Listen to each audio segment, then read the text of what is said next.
Beth, Yo. John Woodward, Here. Katie Knudsen, Here. Donna Manthorn, Here. Mark Sherwood, Here. Kim McCormick, Here. Lee Woodward, Here. and Paula Kane, Here. and Kristen Savage is She should be coming. And then out in our audience is some students from Atkinson. Eva and Emma, could you please lead us through the pledge?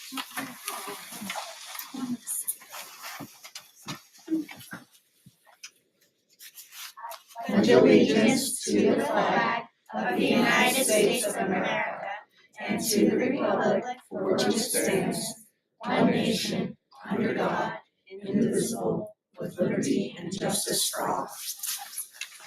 Emma, thank you so much. One thing we could do is we have Atkinson here tonight. We like to move that presentation for the board from the regular meeting into the org meeting. So you folks have the floor and can go first, and then we'll get into the regular business. Mr. Harris, could you introduce us and see what we're going to hear? And I'm Steve Harris, the principal of Atkinson Academy, and I am so thrilled to welcome our group today. Our group today is Girls Who Code, and we're so excited to have them here. And I'm going to have the leader of the group and our technology teacher, Ms. Kim Capel, come on up and kind of introduce the program and what's going on. Kim, thank you. Welcome, Kim. Thank you. I'm going to bring my girls up. They want to talk to you a little bit about what they do at club meetings, why they chose to join, and they're going to share with you a little bit about what they've been doing with the club that so far this year. Girls?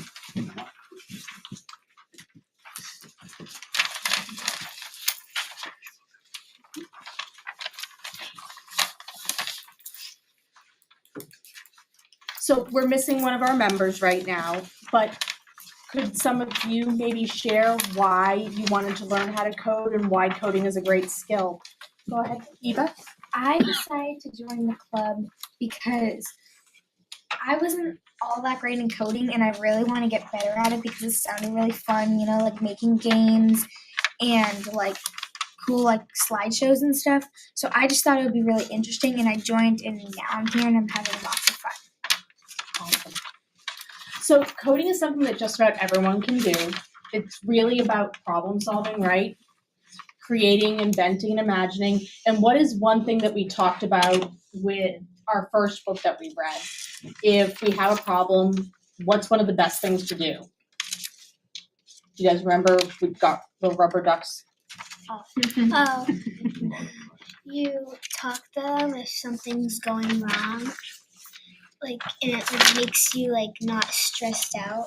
Yeah, you talk it out, right? To anyone who will listen, even if it's the rubber duck sitting on your shelf.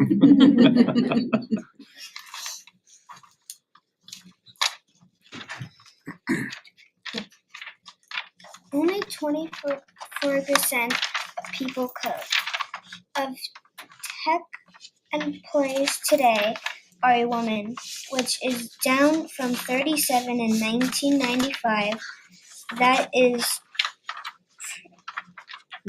predicted to go down another 2% by 2025. Joining clubs like ours and learning to code, we can show that computer science and coding are not just for boys, that girls, women, and are talented at them too. Yeah, so Girls Who Code, we can code and be just as great at them as everyone else, but this way we're improving the chances that more women are going into tech professions.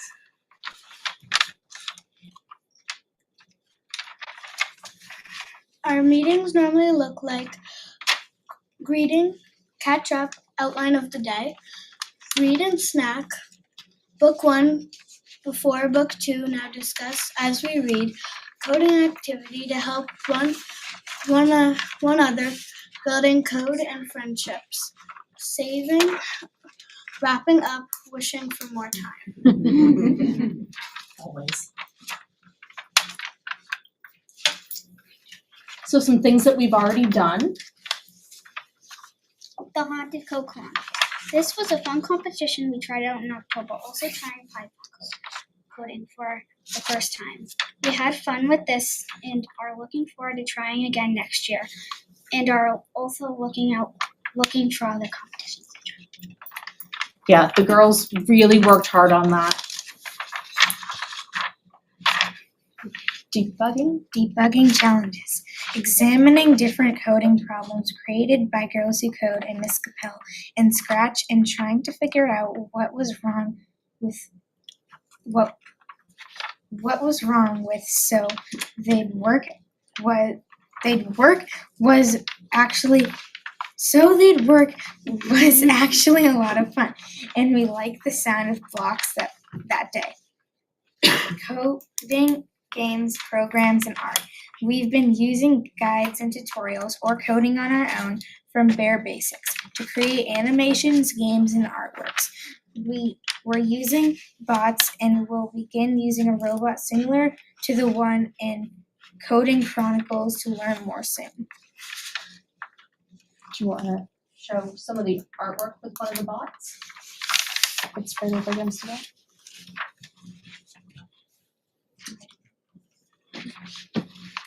You want to explain it? We tried to program Artie to draw a mandala, but this is the closest we could get to it. Because it was kind of annoying. Yeah, he kept switching off the Artie Wi-Fi, so we had to keep going back to the Wi-Fi. Then we had to restart his program so he would try and draw it again, but this was the closest we got to it. It looks very nice.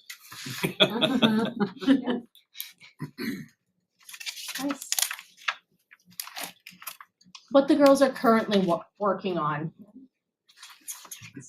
The dancing dinos. You want to talk about that? So I was looking in a scratch book and I saw these dancing dinosaur codes, and I really like dinosaurs. So at a coding club, I would love to add dinosaurs to anything. Brooke, you want to talk about your multiplying football game? So I like football, so I decided to change the game to football, and it was kind of hard to do, but I kind of figured it out. The game still doesn't end, though. It's the best kind of game. We'll show the trifold boards with the makeys in just a minute, but they are touch activated. Gianna's is set up for us. We'll bring that over. And then Sophia, who we're missing tonight, has created an escape game where you move the character and it releases different clues and you have to get the character out. I was working on a Tetris game. I still didn't finish it, but you hit the space bar and the key and the blocks rotate and it drifts down as you go and try and fit it into the lines.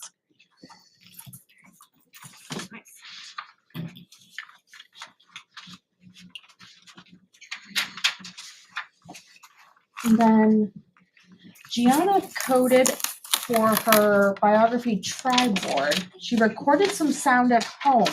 Gianna, you come up and demonstrate. You can do it.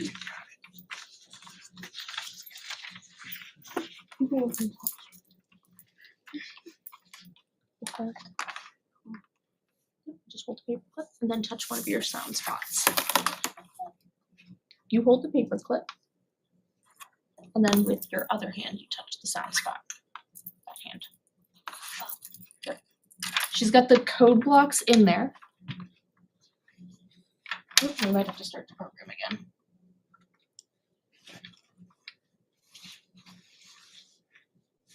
Trying to get this upside down. Here we go. Go ahead.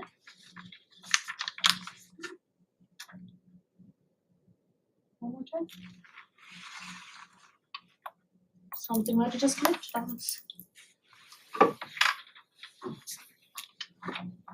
that sometimes happens. That represents future job security for you, lady. It's all about that problem solving, isn't it? Trying to figure things out. It's way easier when everybody's watching. Because this one might, this one might. Okay, give it a shot again.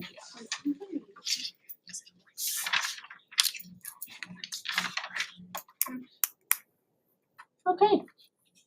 And sometimes we won't take up any In more. spite of everything I said. Hey. Bingo. There we go. So I if, think we're all correct that this 42 minutes. And we correct that the idea of half the time will come to have that so she recorded her voice with the sounds for her tri-board Oh, cool. into sound blocks in the code. And that way, when you touch it, you complete the circuit and it records through and plays through the circuit board. That's really cool. Wow. Good job. So, Yeah, nicely done. That was a part of a project in a regular ed classroom, correct? yes. Yes. So kind of linking those two things together, that's fantastic.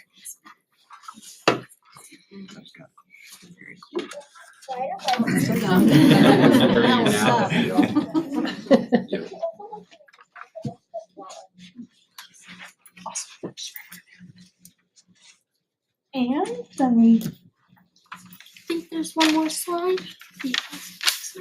What's next now that we've done all this? We're going to keep learning more about coding in class next year, and we're definitely want to do the club again next year. We have a lot of fun together. We're going to make Morse code bracelets next week and keep reading the friendship code. We want to learn how to do more text-based coding, beginning at our level in coding languages like Python and JavaScript. Some of us are considering going into careers with NASA or computer-related professions. Yeah, so that's impressive. Thank you. Thank you.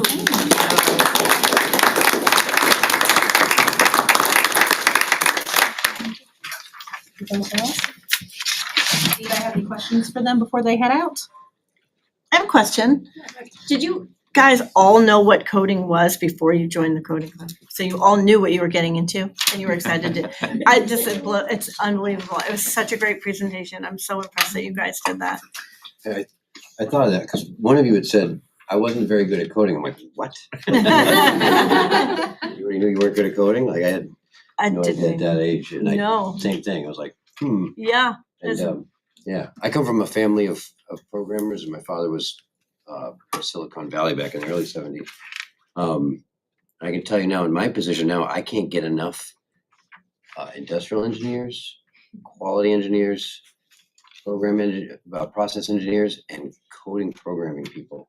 And Python's a relevant language right now. A lot of big companies and a lot of languages, but the stuff you're learning is completely relevant now. And then when it's not relevant, there's nobody around that knows how to do it anymore, and they go find those people again, like COBOL. Like, nobody knows how to do this anymore. Go find them and pay. It's just weird how it cycles. But women in this field is super critical and important, and what you guys are doing is awesome. That's wonderful. Good job Great getting up and work. speaking in front of everybody. That's not Yeah. easy to do, and you ladies did very well. Good job. Thank you for coming.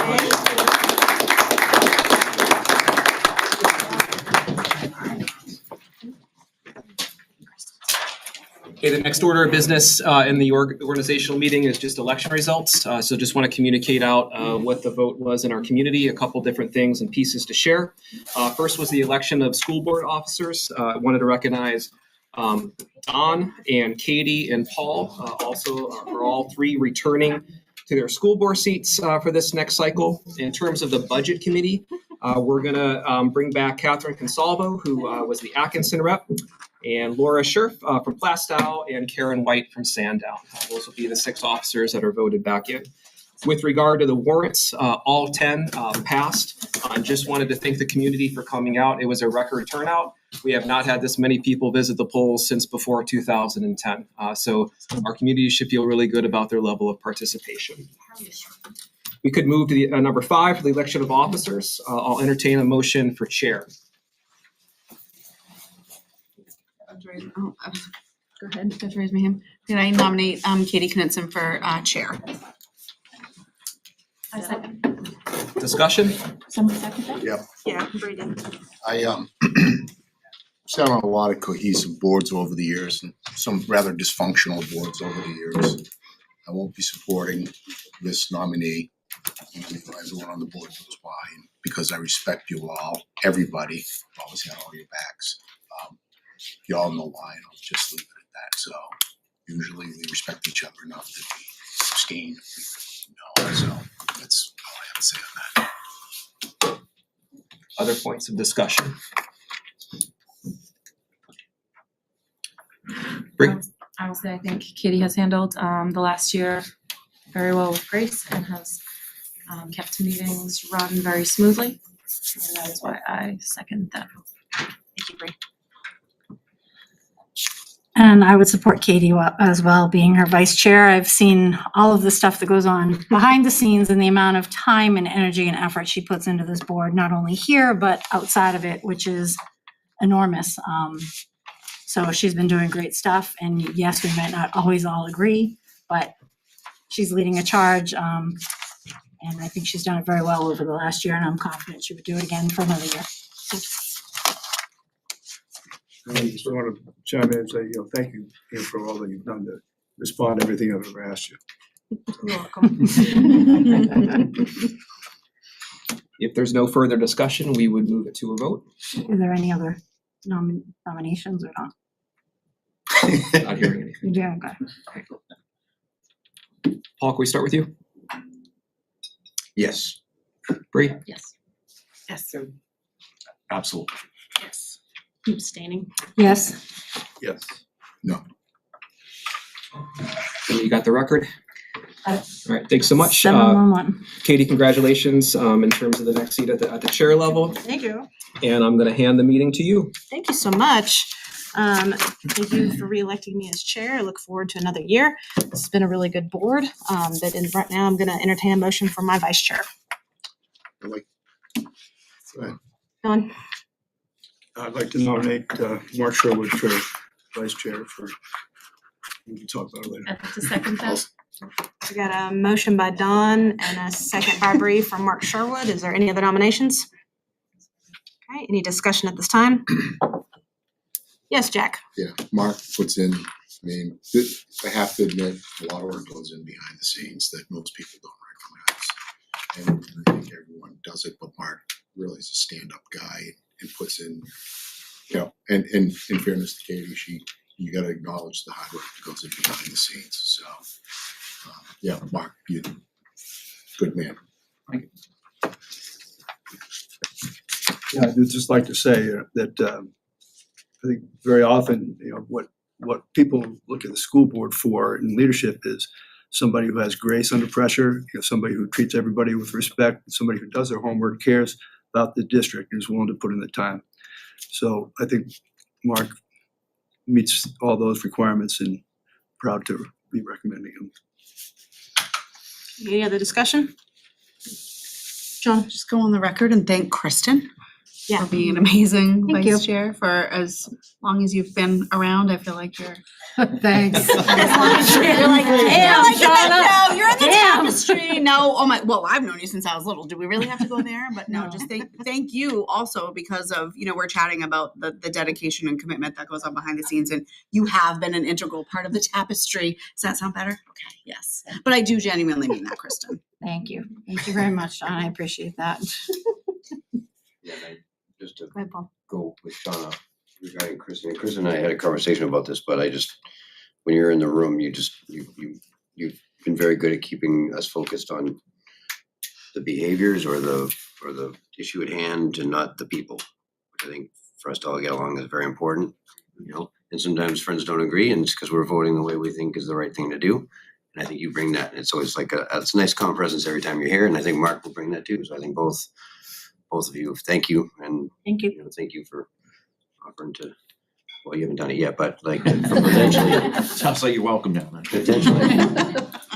Just want to say a couple of things about Kristen also, because I don't think I've ever met anybody who's put more time into our students.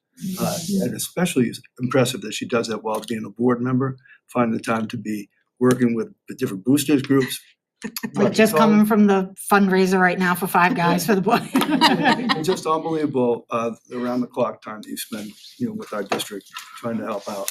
Thank you. It's about the kids, so thank you. Might add empty-handed for Five Guys. Because none of us need it. No, oh, sorry. All right. Is there any other discussion on this? All right, Paul, we'll start with you for a vote. Yes. Bree? Yes. Kim? Yes. Mark? Abstain? Shauna? Yes. Me, yes.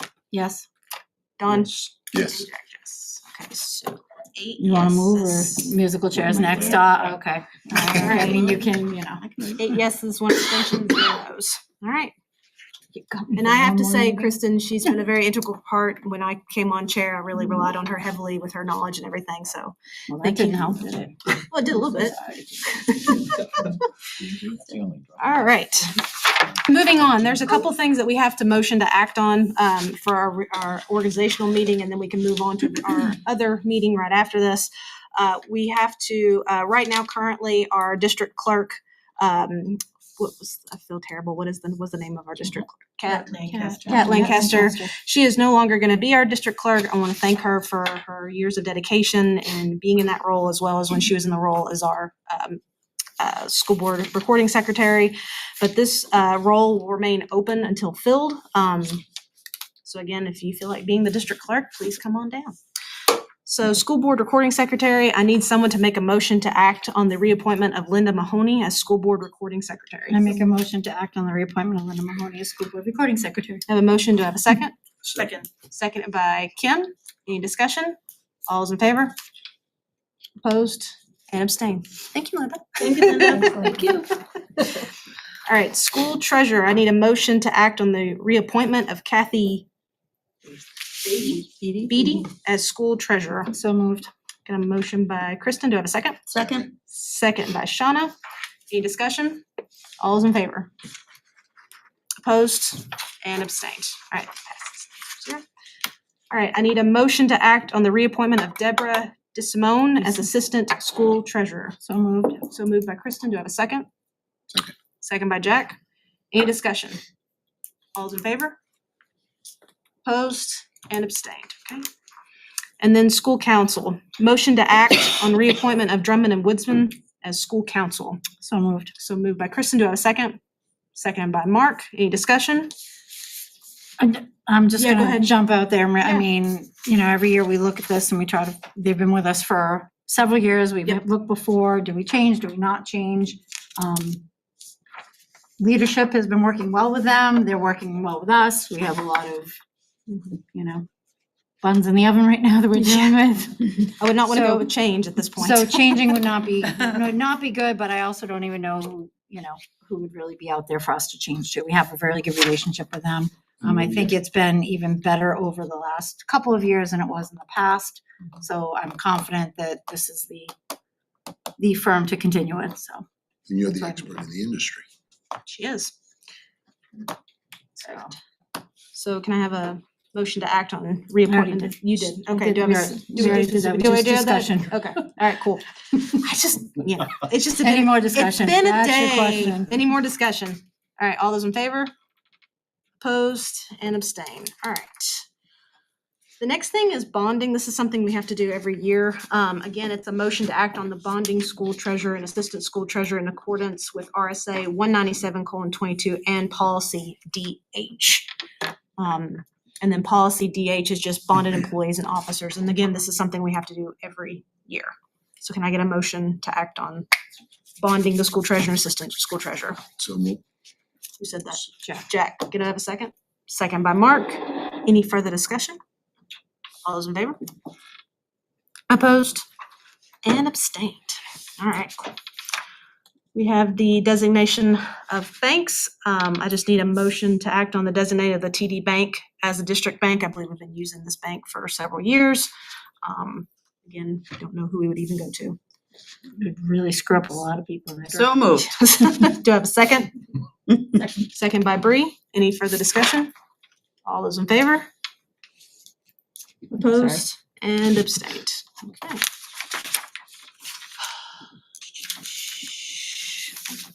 Let's see, policy D.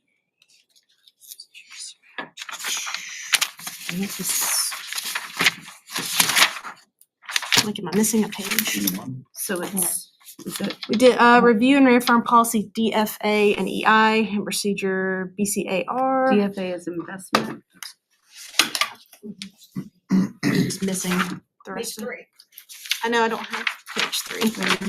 We don't have page 3 in ours. Hold on, I'm getting there. All right. I didn't have the second page of the paper, but it's on here. Thanks, Kelly, for not killing a tree. All right, so this is just motion to act on reaffirming policy DFA and EI. Newly elected school board members are required to complete procedures BCA-R. Included are upcoming webinars for school board members, training provided by the New Hampshire School Board Association. I believe all of you received those emails from Kelly whenever there's anything new that they are putting on. If you're not getting those, please reach out to Kelly and give her your email address. That way you get that. They put out a lot of good information. But does anyone want to make a motion to act on reaffirming policy DFA and EI? So moved by Bree. Do I have a second? Second by Dawn. Any discussion? All those in favor? Opposed? And abstained. Okay. Next thing is designation of time and place for monthly meetings. So we're gonna have it the first and third Thursdays of each month. It'll be here at the SAU building at 7:00. The board may change the time, date, or location of regular meetings and may add to or remove meetings as they deem necessary. And then the 2025 summer schedule will be determined at a later date. We don't need to vote on that, right? Or do we need to vote? We don't need to vote on that. Okay. Unless anyone has anything to say. Does anyone have anything to say about? Thoughts or discussion on it? Yeah, pretty standard. Do we have to sign something for BCA? Yeah, so BCAR is, you should have it in your red folder. It's the school board member ethics and expectations. So before we move on into a regular business, everybody needs to read over these and then sign it. And you're just looking for the Just three new newly members. elected. Oh, it's just new members. So me and Dawn and Paul should be the only three that have these. Okay, that's why I don't have it, thank you. I'm sitting over here looking for it, I'm like, wait a minute. I thought we had to sign it like every single year. I'm sorry. Now I can go for it. All right. Not me. Did you not bring a pen? We can just, you could have passed it. If you pass that down to Sure.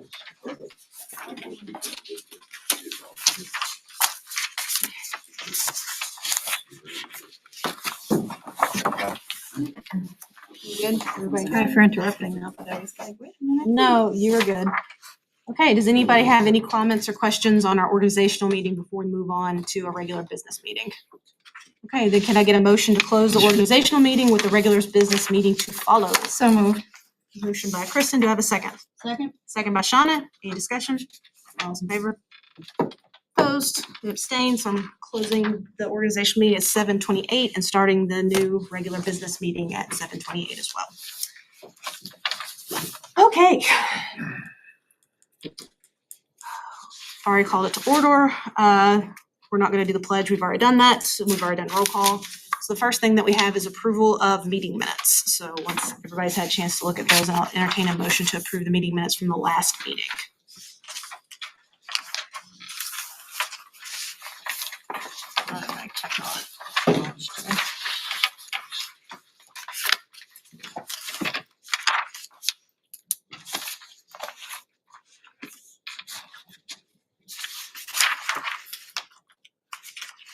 Non-public.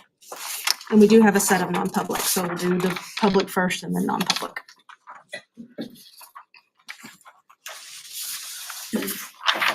I can make a motion to accept the meeting minutes from the March 7th, 2024 school board meeting. Have a motion to have a second? Second by Bree. Bree. Any discussion on these meeting minutes? All right. All those for? Opposed and abstain. 8-4-0. Okay. And then we got your non-public in your hands. Just take a minute for those.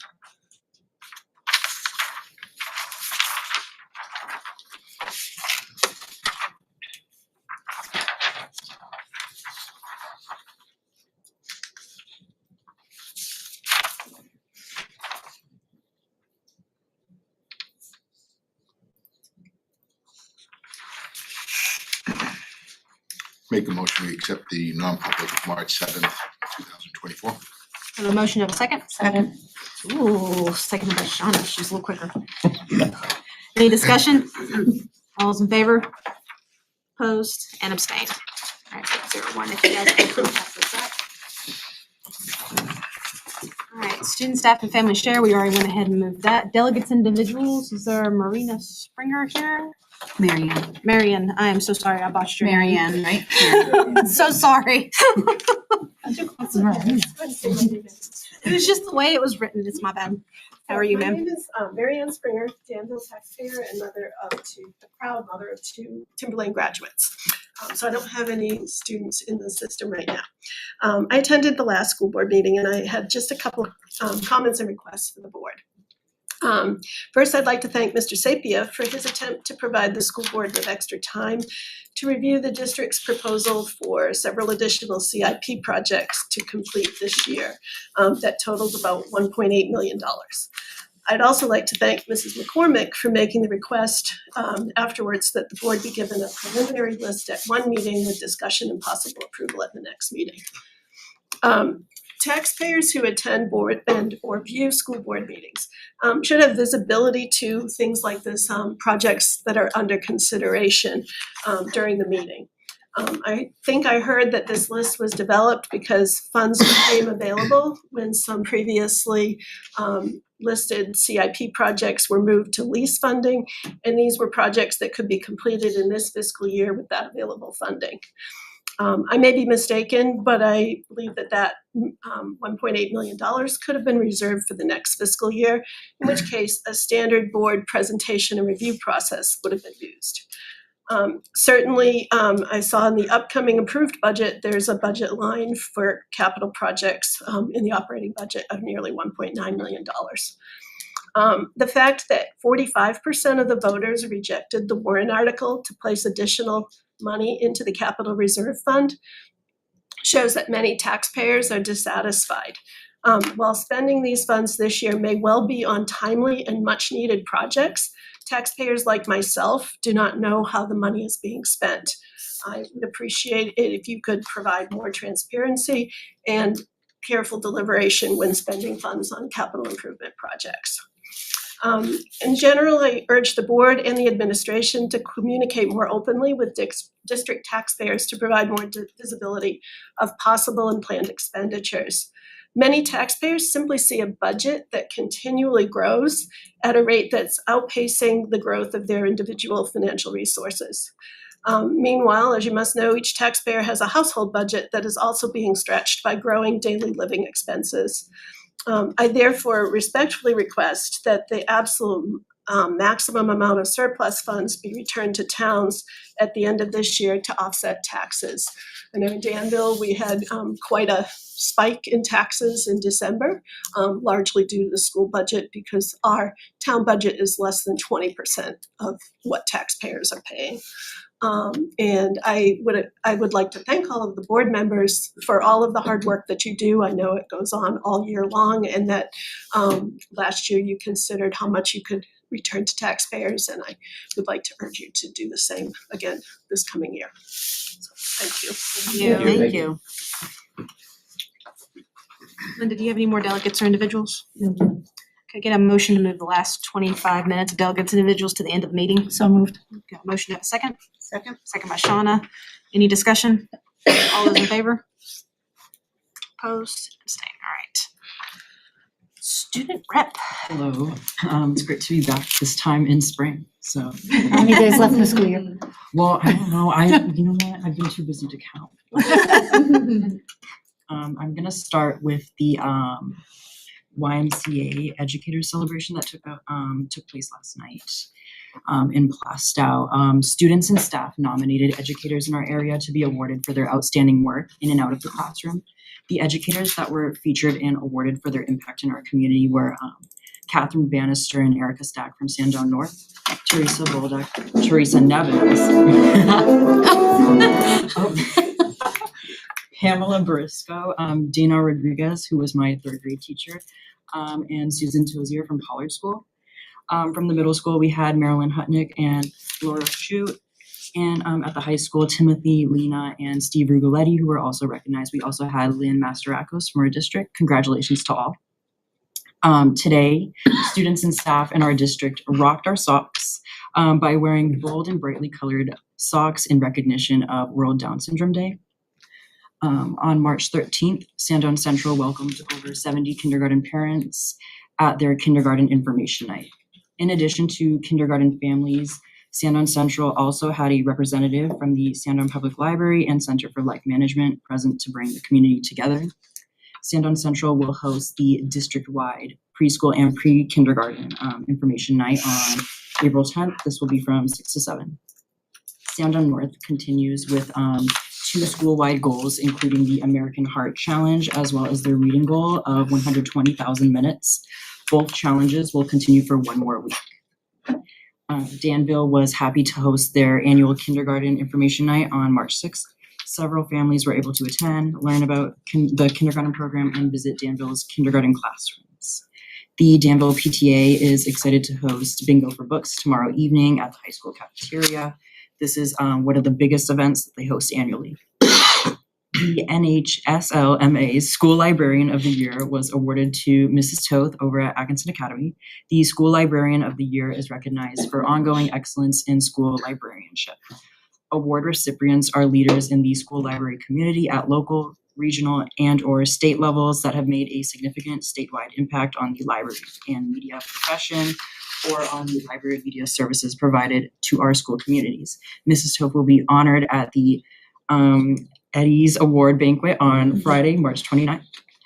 Atkinson students in grades K through 2 participated in a readathon in February that raised over $6,000 for Tiny Transplant Titans, a local charity that supports young children going through serious medical issues requiring organ transplants in hospitals around the country.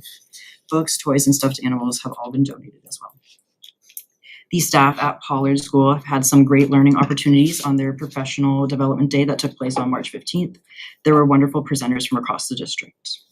On March 19th, all 5th graders went on a field trip to the Shepherd Discovery Center, touring all the exhibits and participating in a presentation about the upcoming solar eclipse.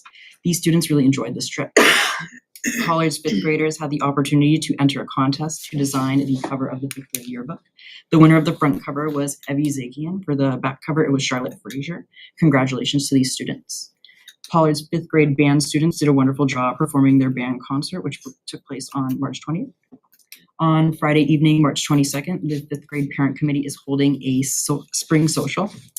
The PTA at Pollard will be hosting their spring pancake breakfast on Saturday, March 30th. In addition, Pollard will be holding their annual book fair from on March 30th to April 5th.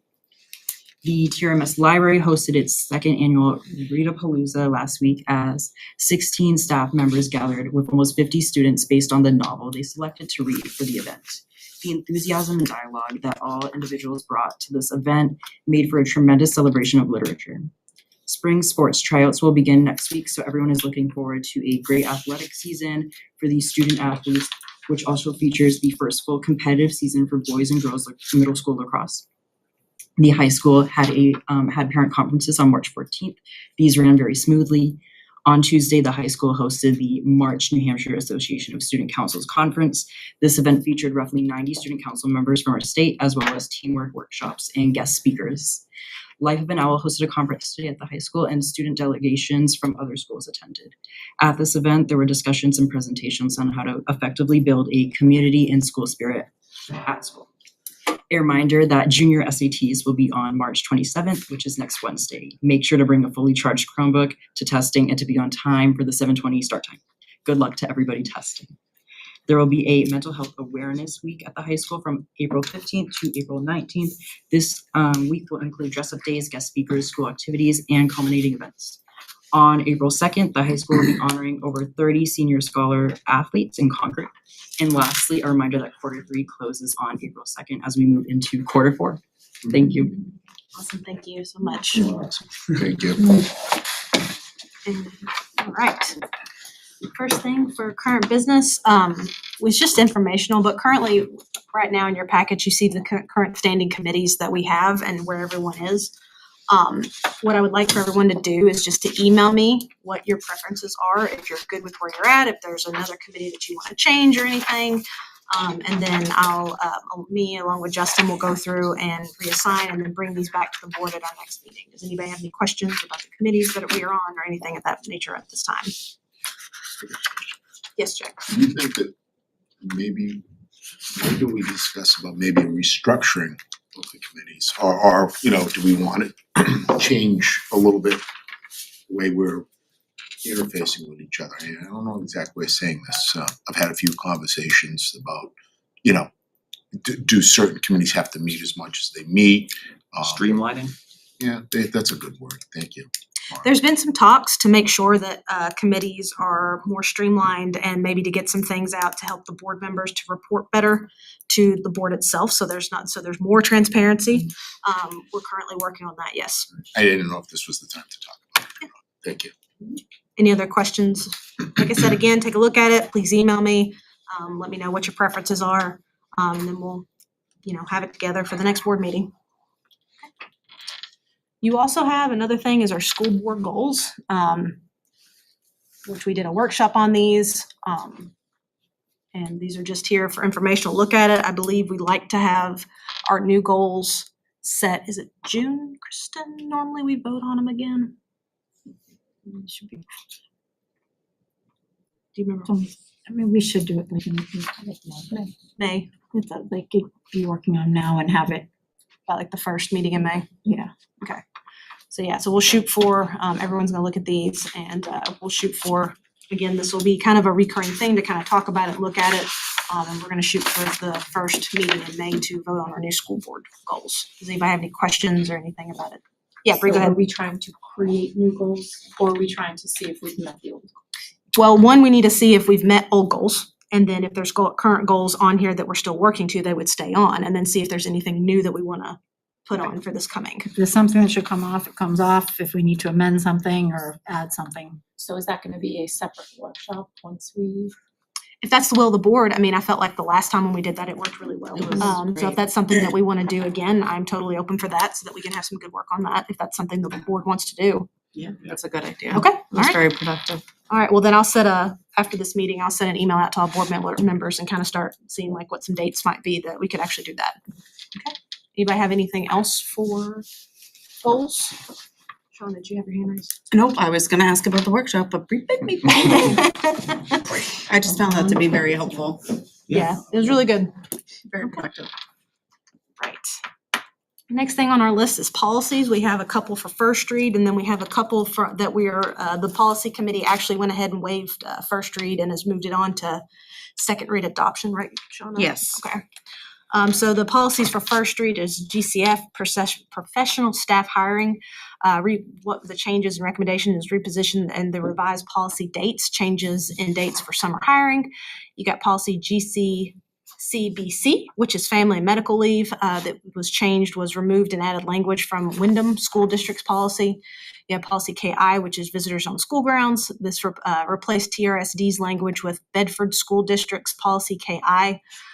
You also have policy JIH, student interrogations and searches, revisions to number 7. And then policy DJE, bidding requirements, remove language to make entrant broader. And then for the waive first read, second read adoption, you have FAA, which is annual facilities plan, new policy language provided by New Hampshire School Board Association, sample policy, and then policy ECA, which is building and ground security. We replaced the TRSD's language with Bedford School District policy ECA with revisions to include emergency medical services. So we'll look first at the first reads and then we'll act on the possible second read / adoptions of the other two. I'm just curious why we're modeling Bedford, like. I what brought us to- believe, just now. In terms of the visitation from the school policy, Yeah. is that what you're looking? Yeah, I mean, yeah, if we. Yeah, get ours on wa- two Ours was spots, numbered out and it didn't, the group did not feel it had kind of the narrowness that Bedford's policy did. And as the administrators looked at it, it gives them a whole lot more clarity in terms of what they can present to visitors on the grounds and how they can hold accountability for people on our grounds to remain safe. Just reading over that, to clarify the meaning of that, is that when we're gonna be discussing the policies? No? Yes. Yeah. Right, as far as I understand as a principal, you like to know who's on the grounds. Does that hold for board members? I didn't read that into the policy. I saw the things, it said anyone in a way, but Well, the board has a separate policy. It's actually policy like BHC for when we visit like school grounds, like during the day. Yeah. And we should, if we want to visit grounds or if we want to go visit a classroom or what have you, we need to be notifying the superintendent with intent and then also working it out with the building principal. We as board members don't have any special privileges. We should not be just showing up uninvited during the school day. You know, the safety of our kids and our buildings is top priority. So I mean, you should be, if you're wanting as a school board member just to go to visit, just to see, not as a supervisory role or anything like that, then you should be notifying Justin, the superintendent, and then also coordinating with the building principal that you're wanting to go to. Okay. Yeah, Jack. So people use the track, use the tennis courts, use the back fields all the time. I mean, you have people out here walking the grounds that are just out for exercise. It seems to be a popular loop by the residents. And we talk about this being the hub of the universe. So I'm just wondering how this policy I mean, 7 o'clock in the morning, there are a ton of people walking. Your the track. generation, Jack. Yeah.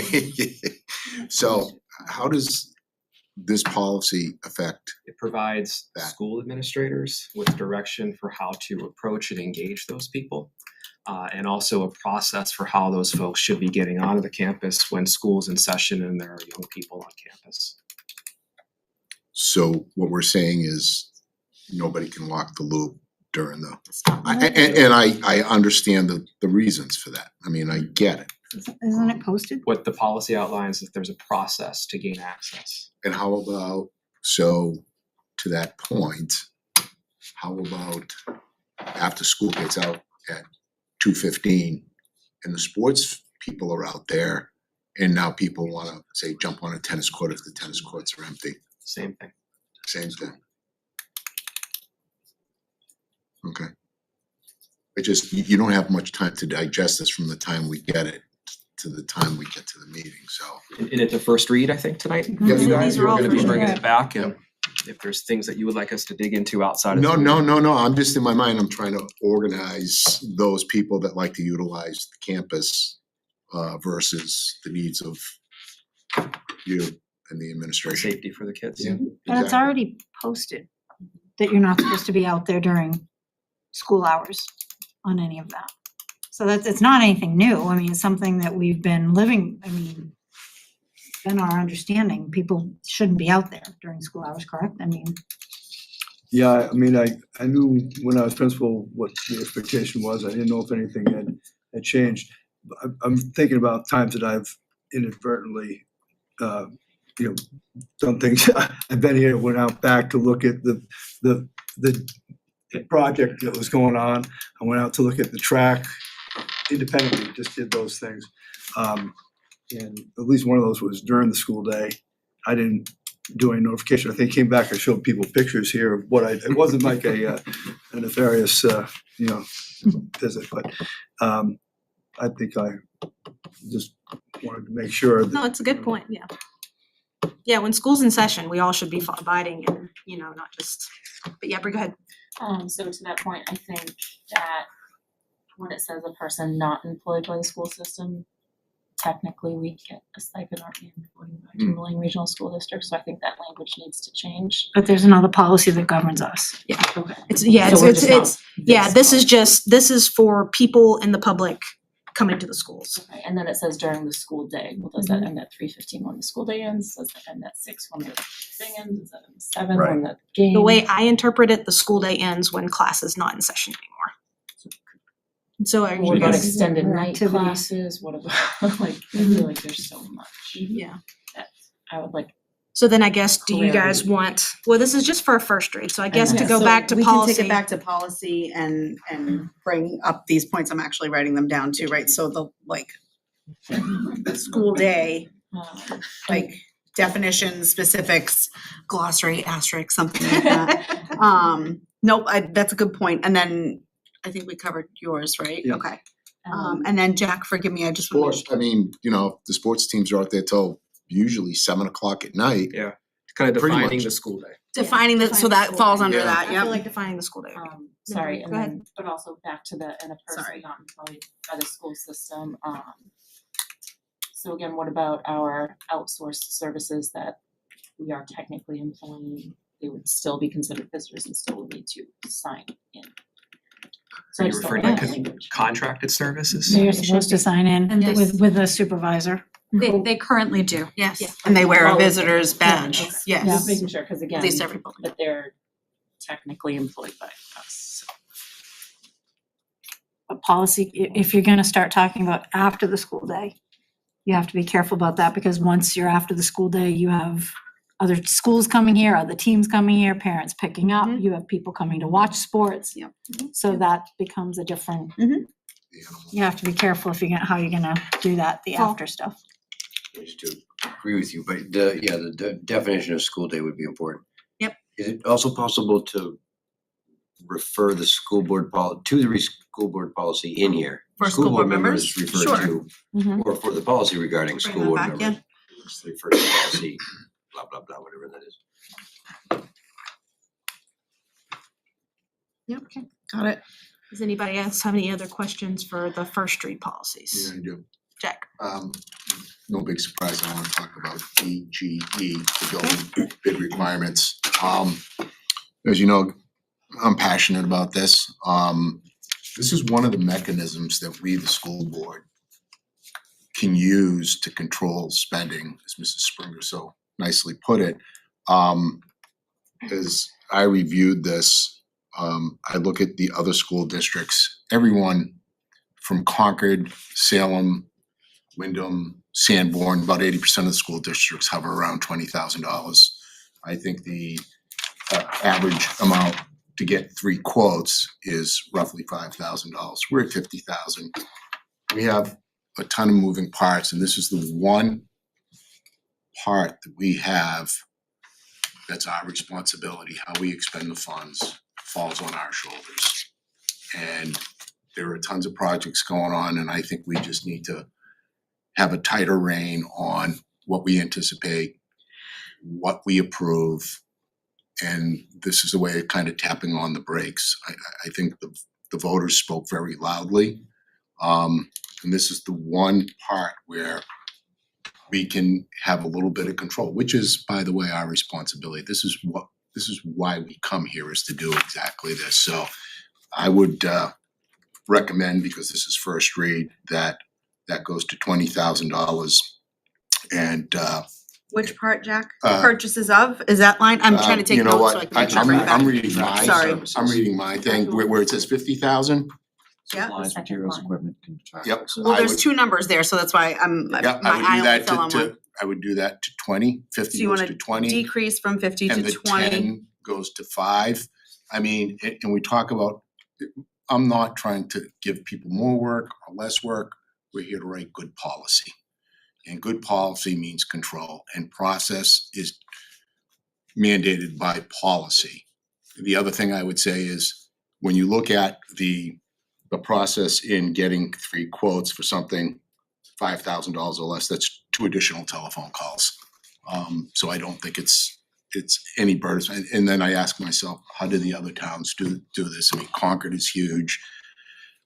Salem, I mean, they've undergone tremendous change there, and their policy is actually $15,000. So I think it's fair to look at this.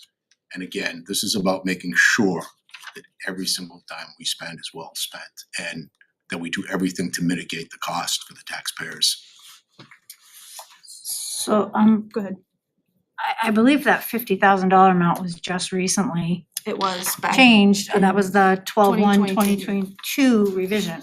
It used to be a lesser amount, and I'm not gonna sit here and say I remember the entire discussion around it, but there were there were a lot of good reasons why, and it was brought to this board as to why we went up to this amount, and we felt it was a smart amount based on everything we heard, things that we were running into for problems, trying to get things done, trying to get people to come in and bid certain things. Sometimes you couldn't always get them to come in for a small job, or sometimes we had a contractor that we've been working with and it made sense just to move forward.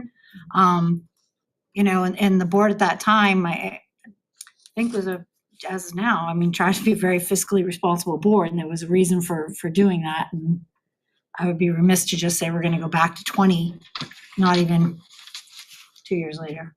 2 years later? Yeah. 2 year and a half. So.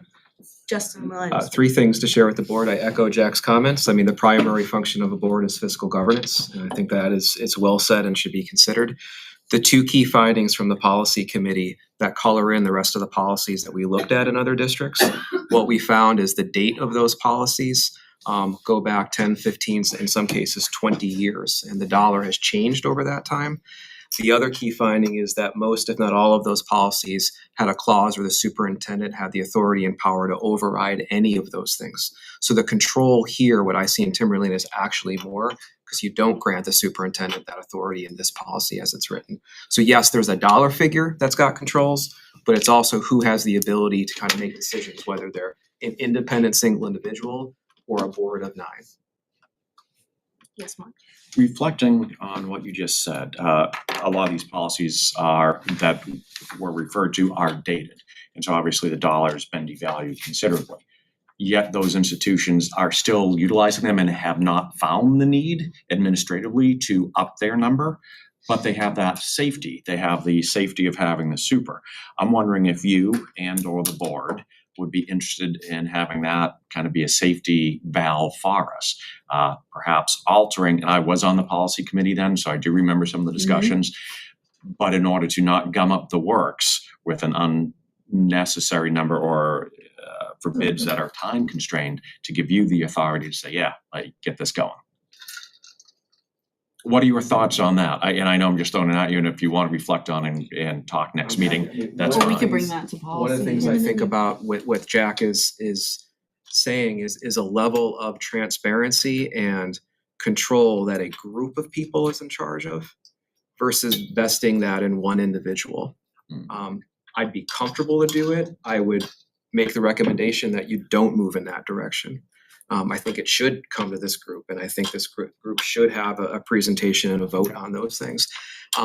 I think there are other avenues where we can always come to, or I can always come to you and ask you to waive policy in those situations where we might have a time-sensitive thing or there's a crisis that we need to kind of deal with. I think we already have a mechanism to do that, and I necessarily wouldn't be a fan of expanding that mechanism. It already exists in a very narrow fashion. Jack.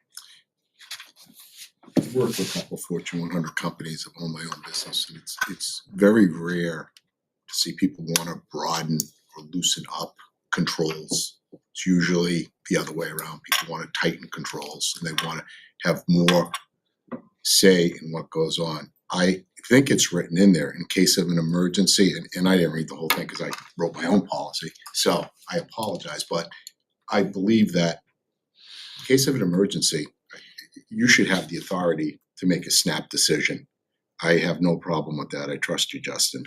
But I would think that you would want, say for the 5,000, I think you'd want a couple prices. And this is nothing new. This is something that goes on in a whole bunch of districts. And, the last time I sat on the board 5, 8, 10 years ago, whatever it was, the amount was $5,000 and everything came in at $4,999.99. So I really, really, really feel under the economic strain that our taxpayers are, especially, look, Atkinson voted for everything. Like they were if I'm coming from Danville or Sandown, I'm saying I need to hear my voters loud and clear. And again, this is a mechanism of control. And policy can always be waived. We've been asked to waive policy all the time under certain sets of circumstances. So let's tighten up the reins a little bit, tap on the brakes, and if it is necessary, what's the worst that happens? If we have one bidder, then we know we have one bidder. But let's not put the cart before the horse. That's it. Yes, Paul. Just want to understand what I heard. Justin, you said, so let's just say currently it's $50,000. So, and over 10 would require bids. It's written that way now? Over 20. Currently what the policy states is that anything over $10,000 will require that you go get 3 Yep. quotes. Quotes, okay. But anything over 50,000 is then where you have to go get bids. Got Competitive it. bids. Yep. Competitive bids versus competitive documented quotes. Got it. Okay. And then, so at 50,000, it comes to us, 50,000 or greater. Mhm. But at no point do you have the purview to spend $10,000 if you decide it's necessary. And you don't want it, or you said it would be better with us?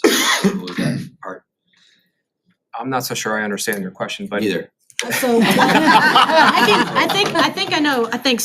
So right now, there's no language in this policy that if in an emergency, the super could say, like we had a refrigerator that just went out, and how much was it? Like what, $30,000 to replace it or whatever? And say our policy said 20,000 that we would have to go out bid. Because that was emergency, we needed those refrigerators right then. What they're saying is that there's no language in here currently that would say, hey, because of the emergency, the super can waive this policy and not have to go out to bid.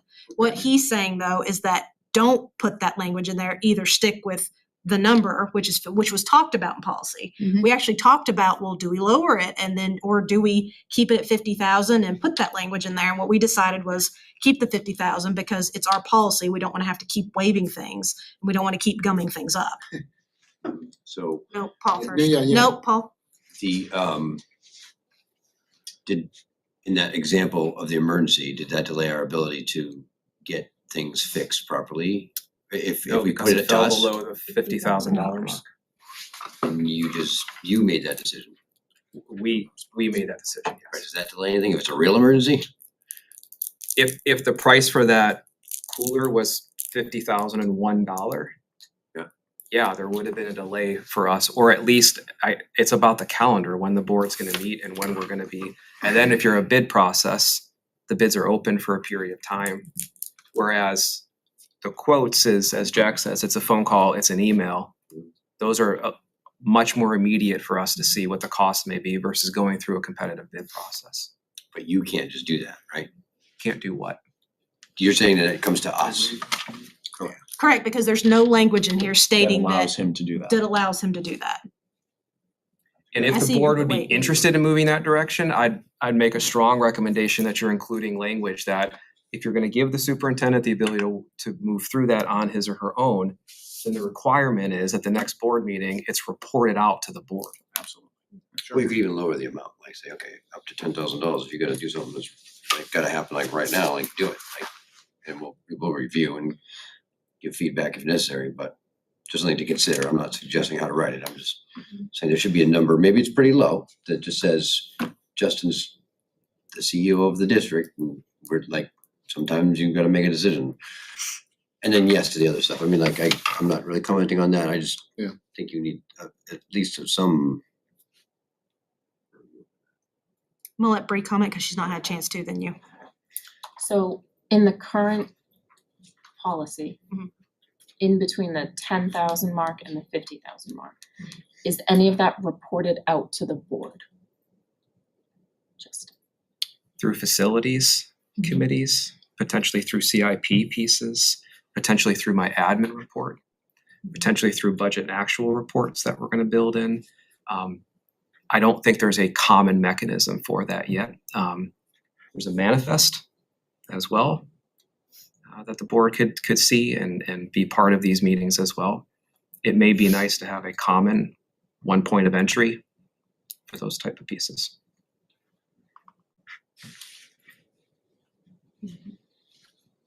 Jack. So, I'm gonna stink things up here a little bit. If our septic system breaks on a Saturday morning, I'm expecting the superintendent to pull the trigger and say, get out there and fix it, right? You have to, it's an emergency, and that could be hundreds of thousands of dollars, it could be $100,000. Now, if we wanna put in a mechanism where he calls the chair, I'm comfortable with that. I'm also comfortable if you don't have to call the chair, because if we have pipes break in a building and we need to mitigate that emergency, then we've got to do what that could happen at 2 or 3 o'clock in the morning. I think that giving you that authority has got to be in there Because you'd be afraid to pull the trigger, and then all of a sudden and then we have emergency meetings, we have all kinds of mechanisms there to fix what's broken, but boy, I'll tell you, that septic system goes, we need to fix it right away. So I think, this is a no-brainer for me. So that's how I feel about that. And Bree, to your concern and your issue, in the case of that 10,000 to 50,000 arena, well, we could be spending those monies in increments of $10,000, $15,000, $20,000, and in a lot of cases, we invest 20,000 to maybe go out and spend $1 million, $1.5 million. And I think the board needs to understand how those monies are being spent, and this is one of the mechanisms to do that. If that makes any sense to you. So I have a lot of notes here to take back Oh, to sure. policy. No, don't be, that's all really good, robust conversation. I like Jack's last point about expanding the circle and maybe including the chair. There's a partnership there Yeah, as well. I wrote that down as a really great opportunity for us to engage conversation around that at policy. The chair's designee, like the assistant chair or, Or designee, I like it, How about got it, designee? okay. Kristen. Can you look back at the minutes? Yes, I wanna do From that. when I don't we have them. discussed this the last Yeah. time because there was input not only from people on the board, but employees and whatnot, and the reasoning behind that. Because there were definitely issues that should all be taken into consideration because, like I Yeah. said, hasn't even been 16 months and Yep. that board at that time felt it was the right thing to do. Yep. And not add certain things in with regard to the superintendent. Yep, and I can bring So- those, we'll review those too, and if I can bring those too, I'm sorry I didn't bring them tonight, but. All right, I think I got it. Does anybody have any other questions or comments about the first read policies? If not, can I get a motion to accept policy GCF, GCCBC, KI, JIH, and DJE for a first read? So moved. Motion by Kristen, do I have a second? Seconded by Mark, any other discussion? All those in favor? Opposed? Abstained. Okay. All right, these are policies that, for second read / adoption. Again, it's policy FAA, which is annual facilities plan, and policy ECA, which is building and ground security. Building. Yes, Jack. Can I just make a suggestion? So like our last meeting, we had about 400 pages of stuff in our agenda packet. So when it comes to reviewing stuff like this, you kind of like, it's detailed information. Is there any way that, and I don't know the last time policy met, so maybe I should, but it would be nice to get this just a few days earlier if that's possible. I believe everybody got this agenda packet Friday last week. Friday? Mm-hmm. Yeah, because we've been working, right? Okay, Okay, so you've had it since Monday. yeah. So, I mean, I was on the road all day yesterday, so it just, the more time, the better, that's all. And I think that is a very good point you make, just for visibility for anybody that's watching. A lot of times we'll see policies and we'll say second read and we all raise our hands. What folks who just casually watching at home don't realize is that we have had this in some cases for weeks to review. And so it's not just a blind, okay, let me scroll real fast on the computer, I'm voting. We have, for the most part, had a decent amount of time to review and come up with questions and queries. So just for PSA. So just to share with folks at home, so the FAA, which is the annual facilities plan, was language that we used from the NHSBA sample policy, and it was not a policy that Timberlane previously had. Correct. So this is a brand new policy and recommended by the New Hampshire School Board Association, just to share. Excuse me. I should have said that at the beginning. My apologies. Does anybody have any questions about these two policies? the access to the voting stuff, is that ECA, we talked about that one too? ECA is building and ground security. Right. Just near the end, there's a thing that says, no unauthorized person or group shall be granted access to the building by any employee. Authorization may be granted only by the school board, by the superintendent of schools, or the staff, or the principal of the school. So how can the school board do that? page are you Yeah, on? It's on a At the different, bottom. you're on policy He's on ECA. ECA, That's why I asked about ECA. It's in the red. very bottom last paragraph or last couple, ECA. I thought we were closing up all those three Right in from the one bottom. sweep there.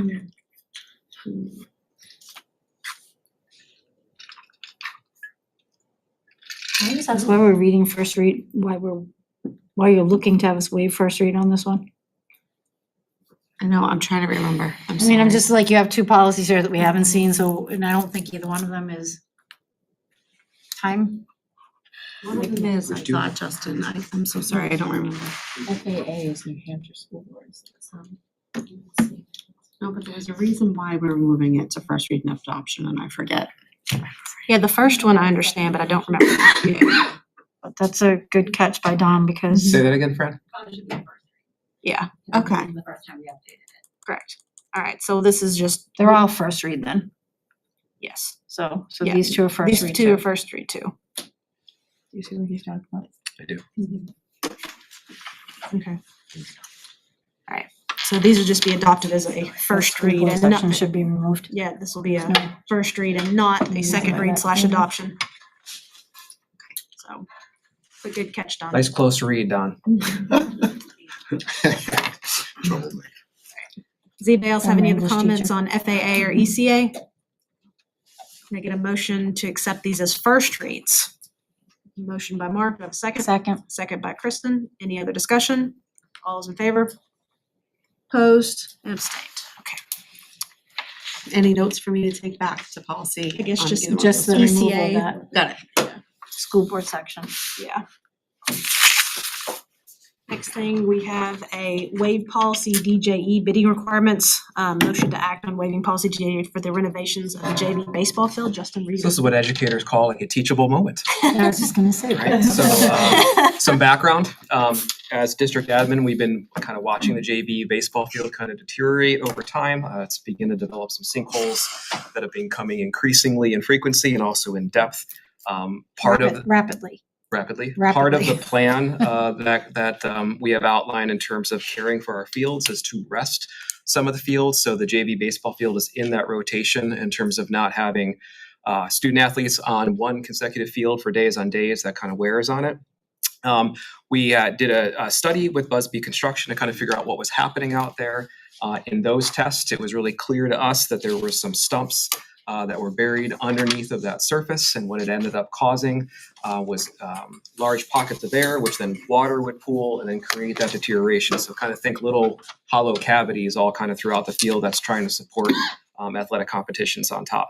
At the last school board meeting, this board approved a CIP item to dig up that field and to lay it down properly. That estimated cost was about $200,000. Over the $50,000 would require us to go to bid. There are a couple considerations I'd like to give this board to think about to waive the policy to continue with the work. The most immediate is timing. We have the spring season coming up. We'd like to be able to use that field and feel like we have mapped out some pieces that we would be ready before the first game of the season. And also wanted to remind the board that we are, and I think it was alluded to earlier, looking at mechanisms both at the board level and at the administrative level to have some more transparency to the speaker's point tonight as well around those CIP lists and CIP items. The second piece around Busby Construction is that they're highly familiar with the area. They've done most historic digging on the main campus. They're already here on campus with equipment that could be used as well, that they're doing other projects. So there could be a cost impact to lower the cost for us if we went that direction. Busby also did the testing that revealed the stumps. Busby has also a documented history throughout our district of winning bids and traditionally comes in as the lowest possible bid. We also have a sod company lined up that we want to be able to move and try to even pressure to come in earlier than that to be absolutely sure that we're ready by opening day. So again, we're looking for the waive of that policy to move forward with that work and get that field in playing shape for this season for our student athletes. Yes, Jack. So, a couple of things. Didn't we already approve that? I mean, this work's already, I guess I'm a little Approved the confused project. here. We approved the project. Approved an estimated cost. The policy would still require us to go to bid. Okay, that's fine. I agree with everything you said about Busby. I agree with what you said about the fields, although I would like to have had the time to look at different options. Much to my chagrin, we don't have a B team this year, in the middle school, and we don't have a freshman team, so that eases, I think, some of the number of teams we're gonna have utilizing that field. I think it's gonna make it a little bit easier for the facilities director and the athletic director to coordinate that kind of stuff. So we're already doing the work, Busby's already there. And I think it makes sense to waive the policy, so I would move to do that. The only question I would have is they kind of cut a path. I gotta say it now, I would ask you, they cut a path in and out along the fence instead of resodding that, which I think may or may not be the plan, is to carve out the rest of the way along the fence, because I think stone dust is cheaper than sod, and put in a warning path along the fence. Just kind of, I violated the policy by going out there and looking at the baseball field, but just a thought you can pass that on to our facilities director if you could. But I'll make the motion to waive policy for that. I have a motion by Jack to waive policy DJE. Do I have a second? Second by Mark. Any other discussion? All those in favor? Opposed and abstained. All right, cool. Next thing we have is budget transfer for special education. Looks like we're looking to move $200,000 from high school tuition line to the contracted service line. Is that correct, Kelly? Yes. No, you're fine. Yes, to move from high school tuition, which is out of district, to go to cover speech, which we have contracted. Does anybody have any questions for Kelly? Yes, Jack. I'm sorry, I am so sorry, I'm encumbering the meeting. I just want residents to recognize if this holds true, that if we could find the employees, this is like a 2/3 loss in what it would cost us if we just had the employees in place. Am I correct in saying that? Thank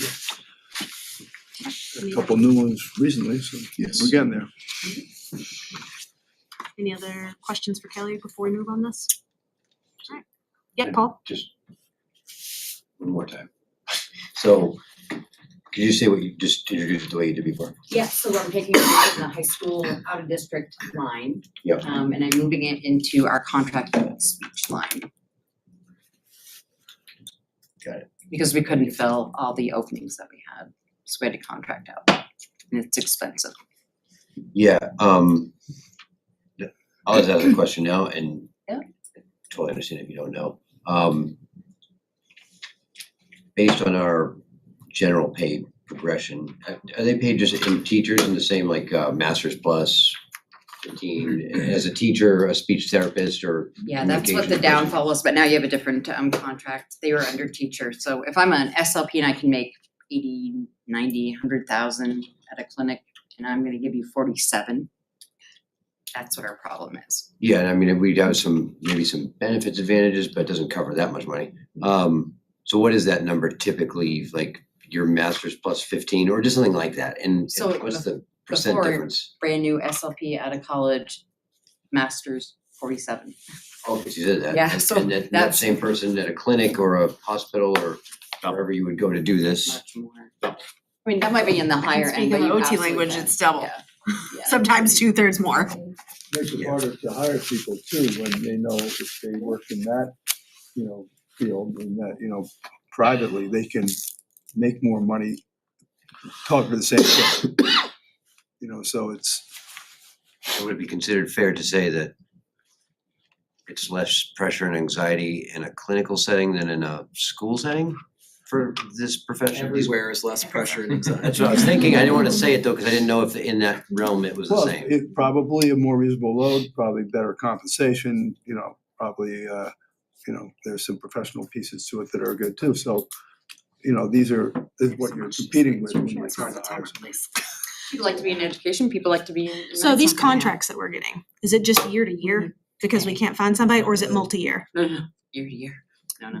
So we have an issue every single year with this. We do. Have we thought about looking if we could save money by doing multi-year contracts with some of these? If we had like a couple years instead of it just being year to year? It'd be great if people would, and we do have some that we've had for a long time, and they know every year we're gonna renew. Right. But like right now is already the contract time, so we already in February had to start talking with outside companies to say, we've had you every year, can we book you in now because we're all competing for those same people? But have we tried to talk about doing multi-year instead of just year to year? Just one company that we've had. Most of them are committed to Timberlane, and year after year, I go back and say, we're ready, right? In December, we're ready to go forward. Yep, and then I book them in there. So yeah, we I'd can be go, happy to absolutely. investigate I would like the to impact of the appropriation of monies from budgetary cycle to budgetary cycle Yeah. for multi-year contracts, but it's certainly something that we can dig into. I would like for that to be done into to see if we can save, maybe if we get multi-years, maybe it won't be as much or. Oh, go, you go. Shauna and then Paul. I was just curious, a few of the names of the agencies that you are working with For which? for the contracted bunch. speech There are many services. agencies, which. You do? I wasn't sure, the one that you just said you traditionally go back to. That's the one I was thinking of specifically. Phrase Consulting. Got it. Speech. Yep. We Okay, do it, great. she's, every year, so yeah. Perfect. There are many other ones, just so that you know, we have many companies for speech. I think we have 6 different companies. Would it be easy to compare, is that rate, so your out of district has a rate or a contract plus transportation? Do you have to get them there too? Like if you had to put, or are they coming in as contract? Are they coming in as a contracted service and they teach in our school? Yes. What we're Or- talking about right now. They're 2 is different they're things, coming though. in. They're coming in, They're okay. Coming in. Yeah. That's But what if it this was is. otherwise, if we didn't have the people, we had to send them somewhere for No, whatever reason. no. No, this we're is not doing different. Okay, that's different. This, Yeah, yeah, that's that's different. totally Come to different. us, come in our schools to get professional development, and yeah, So in that rate is them getting here and all that other stuff. Yeah, depends on the contract. yeah, okay, I got it. Nix that request, but yes, I understand what you're saying, okay. The one small step that was made in negotiations this year with the TTA is that those folks that are listed in the recognition clause, speech and language pathologists would be one of them that have a clinical license, that they could go work in the private sector in a clinical setting. Not only can we look at 2 steps above the pay scale because of a critical shortage area, but the TTA has also agreed with the district that we can also provide a one-time yearly annual stipend of an additional $5,000. It doesn't make up the difference of where they would be, but it's a small step in the direction of trying to get there. It gets it closer so that at least some of the benefits of this being in a school district would be more appealing if the money wasn't so far apart. Yep. Right. Yeah, okay. Thank you. Welcome. Thank you. Could we get a motion to act on the $200,000 budget transfer from the high school tuition line to the contracted services line? So moved. Moved by Shauna, do I have a second? Second by Jack. Any other discussion? All those in favor? Opposed and abstained. 8-0-1, because I believe Kim stepped out. Yes. Okay, Thank you, Kelly. Right, we got an enrollment update. While Mrs. Kanotis is making her way up to the table, and she put together this executive summary for you, I just wanted to give you some context, resituate us, kind of where we were last fall when we had last talked about class size enrollment updates. So just general introductory statement is you'll remember policy IIB, which is our policy on class size. As a board, you voted last fall to some minor changes to that policy, which take effect on July 1 of this year. And so those changes specifically are to class size across 2 grade spans. So K1 remained consistent at a max of 20. Grades 2 and 3 went from 23 maximum per class down to 22, and then the grade span of grades 4 and 5 dropped from 26 down to 25. So also in that policy, there's a commitment to a timeline to bring you regular updates at minimum on a monthly basis beginning this time of year. So while the policy doesn't take effect until July 1, we want to be really proactive in communicating, as we're monitoring our attendance. We are actively working on this at the administrative level. We've been meeting on it. We've had a couple meetings just this week to look at our class sizes and staffing now that we know that the contract has passed and the operating budget has passed. So we're not coming to you with any recommendations at this time. Just making a commitment that we're actively monitoring this, and I'm going to hand it to Mrs. Kanotis as well, who pulled these numbers together. But we're not looking for a vote at this time. This is informational. and we'll continue to talk about this, so. I have a question though. What's with the 16.75, 17.7? How do you have 17.7 children? Yes. Yes. So where's that coming from? So, good evening. You know I know. It's that time of year again. So in the initial enrollment summary, what we have done in the past is just provided a sheer total divided by number of teachers. So what is that average gonna look like? Obviously, we're not having part of a child in a classroom. And so as we get better numbers and we're more concrete on the number of staff, you'll start to see, I will break it out for you. And so one class will have 17 and then you'll see 17, 16, 16. So this first preliminary one is typically just an average. That I have three things to sort of provide you with along with the numbers you have in front of you. These are numbers 1 through 5. These are numbers of our current students rolled up to the next grade. So those typically don't drastically change too much. However, I do want to let you know that since I wrote this, the numbers were pulled on March 11th.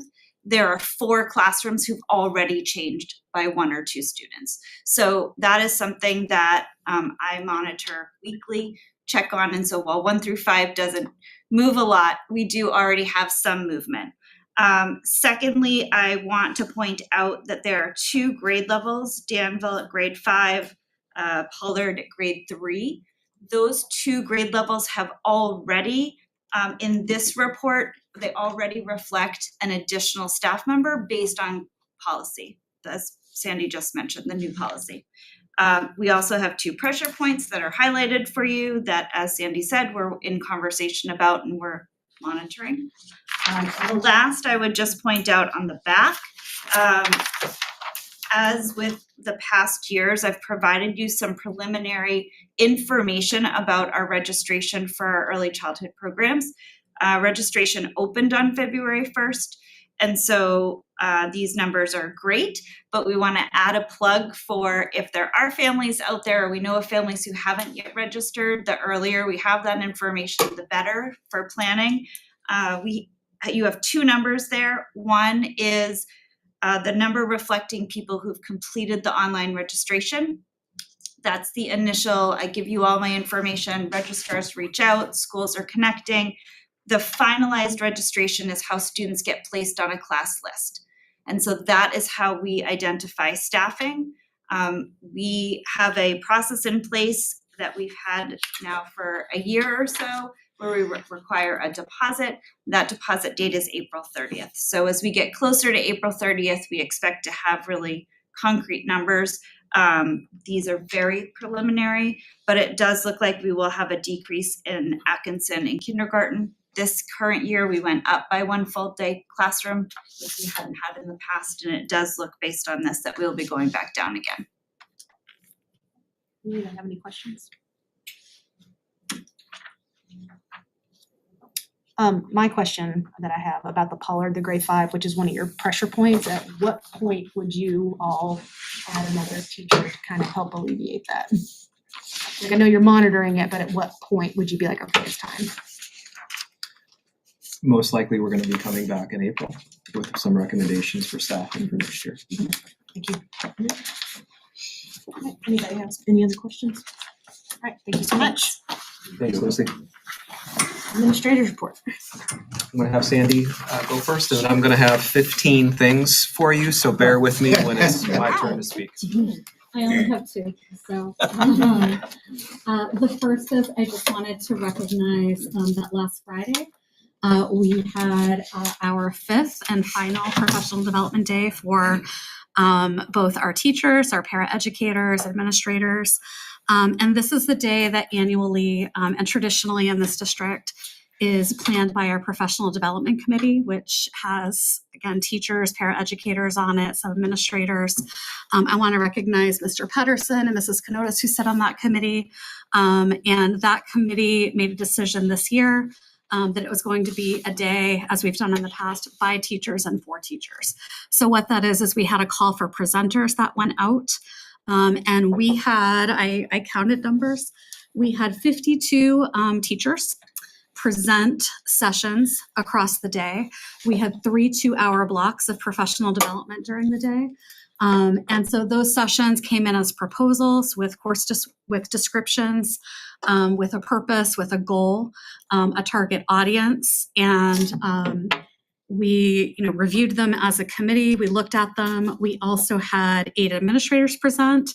I'd like to recognize Shauna Manthorn, who also presented to our staff on that day, 3 sessions, who brought her expertise to our teachers. And we had 3 other outside presenters that came and joined us. And so while we had that number of presenters, we had 49 different offerings that our staff had the opportunity to choose from. We had a PD brochure. Some of those repeated. So some were offered all 3 sessions, some were offered twice, some of them were offered just once. And that was really based on the choice of the presenter themselves, because as a teacher, some teachers wanted to present, but they also wanted to take advantage of the PD that their colleagues were presenting. So it was a really great day. We also, at the end of the day, sent out a reflection form to all those in attendance. We've been looking through that feedback this week. Overall, it was tremendously positive. Some of the highlights were the chance to hear from their colleagues, to learn from the expertise of their colleagues. I was in one session where there was an 8th grade teacher who teaches in the same building as one of her colleagues in 7th grade. And she said, had I not come today, I would have had no idea what you do in your classroom. And now that I know, I'm going to bring it back to my team. And so just that opportunity to connect and learn from one another was really impactful to that teacher and to many others. Beyond that, we also heard a lot about the opportunity for teachers to have choice in the PD that they were accessing that day, but also choice for those who proposed sessions and what they wanted to share with their colleagues. So again, it was a really great day of learning. Thank you to everyone who was there. I want to thank Mrs. Manthorn for being part of it. It was really, really a great day. And so from there, also wanted to highlight the work of our students and our student leadership teams that have been working with the Center for School Climate and Learning that I know Justin's talked to you a little bit about. That is the work with Dr. Bill Preble, which is also focused around voice and choice, but through the lens of students. And so those student leadership teams were formed back in the fall, late fall. They put together surveys that went out. There was a student survey, a parent survey, and a staff survey, really focused on the concept of school climate and culture with some questions. The students then took a day. They're working with faculty advisors at both the middle school and then at the high school. Dr. Preble and his team came and they walked through a process of looking at the data, observing trends in the data, making determinations and inferences from what they were seeing, and most importantly, looking at where there were discrepancies. So where they were seeing feedback from students, and what does that feedback look like from the parent perspective, but also the staff perspective, and where are we seeing a lack of alignment between the responses, and those were identified as potential areas to focus on for goals. So student teams set goals in each building based on the data. And then what was really great to see is earlier this month at the high school staff meeting and at the middle school staff meeting the following week, representatives of our student teams brought the data to the entire faculty and they presented that data to all staff and administrators. And they walked the staff through that data protocol in different categories. Our staff were able to go through the same process and identify areas that they would like to target as priorities and to set their own goals. And then collectively, right through the work of these student teams, they're now going to start visiting classrooms. Teachers have the option to invite some of these reps into their classes to run activities with their own classes to focus on some of these areas of concern. So it was really great. I was at the high school session. I know Justin was able to attend the middle school session. It was great to see students presenting to this large body of adults about areas that they've identified as areas of concern in their schools. So we're excited about that. Want to continue to update you as that work continues, but those are the 2 main highlights. So I know Justin has a lot more, so thank you, pass it over. Nothing more important than the last one. Yeah. If anyone wants to keep count, feel free. 2 things for families to start. They wanted to provide notice that we have a thought exchange survey out there. It's not a spam for your email. It's also blasted over every social media account that we have, and we know that it's been picked up with social media accounts outside of this district, which is fantastic. 24 hours, we've had more than 200 responses, and we would like that number to continue to grow. It's really focused on how we engage with our community, and we're really looking for feedback on what things we do that we should stop doing, what things we should do that we should increase doing, and what things we should do that we're not doing that we should consider doing in terms of how we communicate to the public. So I would encourage everyone that's got it to give us your feedback, because we are paying close attention to what you are sharing. Second thing for families is those families, and again, please try to advertise this as much as you can, those folks who have qualified for free or reduced lunch really have an awesome opportunity here in the summertime to get up to Franconia, New Hampshire, and attend Copper Canyon Camp at absolutely no cost to the family or the students. This is for ages 9 through 12. And again, a separate teen program for 13 to 16. That flyer and all that information is posted on our kind of community page, and it will also be going out through the individual schools as well. So again, an awesome opportunity to get outside here in New Hampshire, way up north, and do a program that is a long-standing history across the state. A couple pieces of information for the board. We alluded tonight for staffing for next year. Just wanted to very quickly describe the process that we're working through. It's really a 4-phase system, and we're doing it across administrative conversations that are both horizontal and vertical in our district. First process is looking at the budget and seeing what is currently open and vacant. The second part is considering the proposed budget that is now the voted budget. It also contains $225,000 earmarked by the budget committee for new staff positions. So in the future, I'm going to come to the board and make some recommendations of what those positions should be. We're also identified and spent a lot of time talking about things we don't have that we need. And the fourth stage of that is looking at what we currently have and how can we reorganize to fill those needs. So the intent and hope that Sandy and I have is that on April 4th, we're going to come back, we're going to make some staffing recommendations to you. And they are not going to include any new positions other than what's already in the voted budget. We're really feeling strongly that we're going to be able to reorganize in a way to be more strategic with our current personnel resources. So please expect that coming up shortly. I'm going to continue to remind you as a board that the second thing is you can always get a hold of the budget to actual monthly reports. You can find them on the website, so can the public. You're looking at the committee tab. You're looking at the budget committee specifically, and then you're looking for financial documents. And those are posted there for you on a monthly basis. Third piece of information for the board, we talked to you about the guaranteed maximum health rate. We had budgeted at 12.5%. We've received the rate from Health Trust.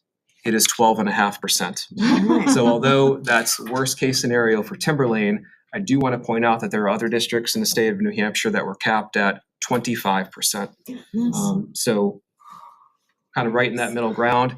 It has no impact in terms of what we're doing moving forward because we had planned for that kind of scenario, but wanted to inform you that we got that rate and it is solid at 12.5%. Good piece of information for the board to understand. We talked about a little bit of strategic plan. There's a lot of momentum here with substitute, and our fill rates have eclipsed 80% on some days recently. We have not seen numbers like that in Timberlane for a very long time. And for most of my time here, we've been around 40, 50%. So that's a variety of factors. We've got an increase in pay. Mr. Pedersen spoke earlier, strategic plan. That is also about how our admin teams are welcoming these people into the buildings that they want to come back and return. So we're going to try to build off of that momentum in terms of having adults in front of our kids each and every day. Two important things that I want the board to consider that I'm going to come back and we'll talk more maybe in April about these things. First thing to do is with outstanding tuition balances of Timberlane families here in our district. I'm going to break them down into two categories for you. One is tuition, so getting into pre-K or kindergarten programs. One is food service. Food service, we're running about $100,000 deficit. Let me reverse that. Food service, $80,000 deficit. Tuition, about $100,000 deficit. So in a grand total of $180,000 to $200,000. This is what I want the board to consider. It's really not in our best interest to have our schools reaching out and engaging with these families because this is where they're sending their kids. So I don't want teachers making those phone calls. I don't want the admin to make those phone calls. I don't want the secretaries from the schools making those phone calls, aside from the cursory reminders. When we got to a point of this delinquency, I'd like the board to consider us partnering with a collection agency and having that how we operate those things. What I'd also do, if that's the direction that we want to move, is we would send very clear notification to families in advance in writing about the process that we're going to move through and why we're moving through it. So sit on that, consider it. I'm happy to engage with you over the coming weeks, but I'm going to bring it back at some point and ask for this group to have a discussion about that piece. Second piece I want you to consider as a board is around facilities. Throughout this year, we've had 3 committees operating. We've had CIP, we've had the construction committee, and we've had the facilities committee. I think, and I know I'm gonna bring back a recommendation to the board to consider how we're gonna streamline that communication, how we're gonna improve the communication between the committees if they continue to exist in their current forms, and how they're reported out to the board level. They're all under the facilities umbrella. We all understand the need we have in our facilities. There's a better job we can do in terms of how we're going to be sharing information and making decisions across those committees. So planting the seed now, I'll be back with some recommendations down the road for you. Can I just? Sure. I was gonna ask the permission, I know whether to do it during the meeting or after the meeting, but to that point, I was hoping to be able to hold a very, what's the word I'm looking for, limited group of people, like maybe 3 people from the CIP and 3 people from the construction committee to get together, have a workshop, so we can kind of coordinate between those two Committees. those two strategies, just to fine tune that, because they overlap. Things are bopping back and forth from the lease to the CIP thing, and kind of get in there and fine tune it. So this way here, one committee isn't circumventing another. I think it's the respectful thing to do. Well said. Can I roll off? You roll, Roy? Sorry. More facilities things. 2 current RFPs are out. The first is for the mowing and grounds work. There's a mandatory walkthrough scheduled for April 3rd, and those bids are due on April 30th at 1 p.m. So after the 30th, we will bring back the results of those bids. We'll be making recommendations to the board. The second RFP that is out is for the regional campus wayfinder signage. There's a mandatory walkthrough on April 10th, and that bid will close on May 7th. We have a large campus here in our regional center. What we're hearing from folks that come on is sometimes they don't know where to go. So if you've been on large places, there's directionals, there's places that will highlight things, there's places that would announce where things are currently. I have a hard time understanding sometimes where I am when I'm walking back on the athletic field. So again, going out to bid, we're gonna get some things, we'll bring it back here for some board determinations. Last piece on facilities is wanted to update the board is there going to be major renovation work at the high school this summer. So much so that they are going to get in there the second that our staff leave the building, most likely on Friday that week. And EEI is letting us know that they are going to need every waking second to be done for the return of students in August. So we are working really well with them and trying to figure out how we're going to do that. But essentially, it is going to be a construction zone all summer. There are no student, no staff, no community access to the high school. That staff team is going to move over to the middle school, as well as the ESY programming and the summer school program will be all run out of the middle school. The window is tight for them to complete that work, and we're going to continue to talk with them and pay attention to that. If we remain overly concerned for it, we will maybe come back to this group and have that discussion about things that we can compensate or mitigate. 2 last things to share. These are about kids. One thing happened in the past. One thing is coming up in the future. Wanted to recognize that our performing musicians went to a jazz festival at UNH. It's a full day event. 4 ensembles performed. They also got to hear professional musicians at the nighttime. Kurt was overwhelmed with how things went that day. Timberlane came home with individual or group awards of there that numbered 15. Awesome. So huge day for the music folks. And I think we got something to watch.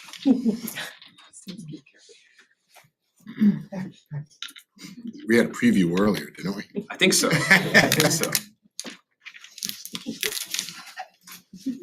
Run, Dean. These are the folks of the YMCA, which I think Armand kind of alluded to earlier. I thought that was his walking music. We're gonna play that from now on before he spoke. He's coming up to bat. Yeah.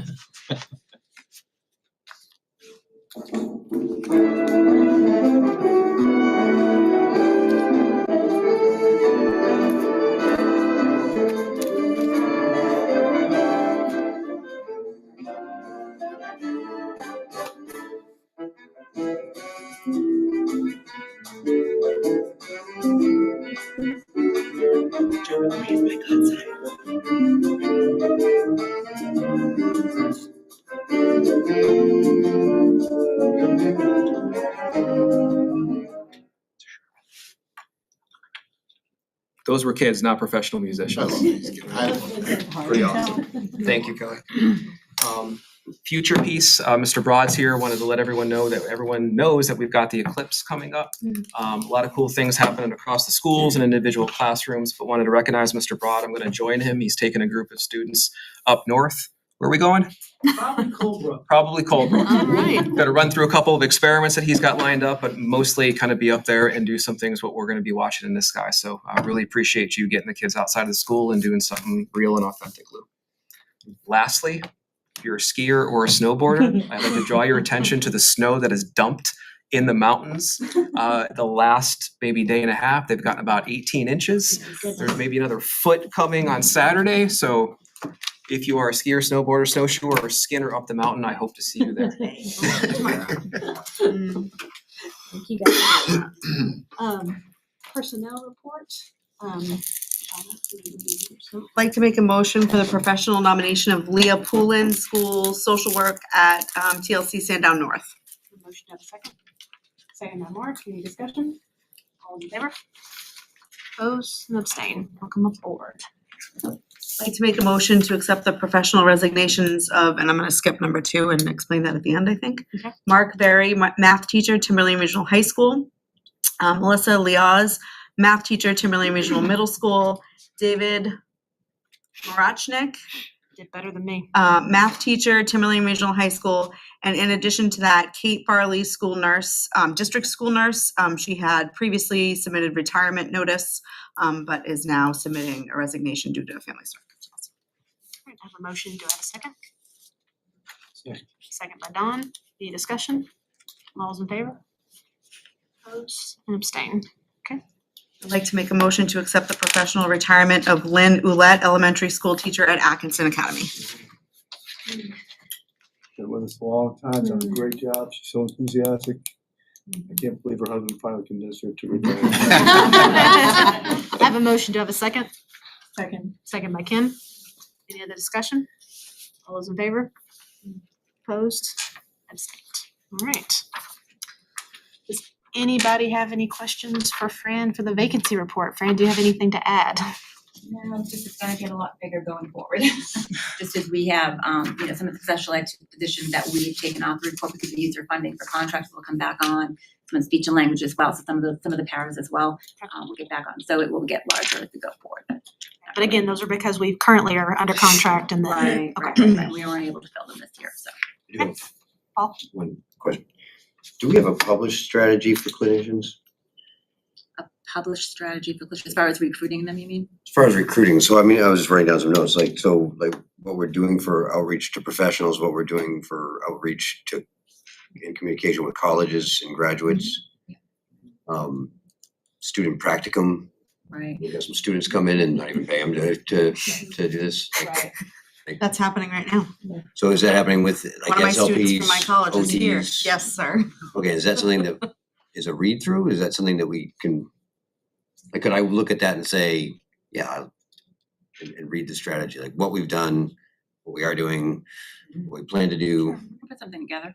Yeah, like who we reached out, what kind of advertising we're doing and what the hits look like. Yeah. Like on that, like for applications or interest. Because if we don't baseline that, I don't know whether we can improve it much.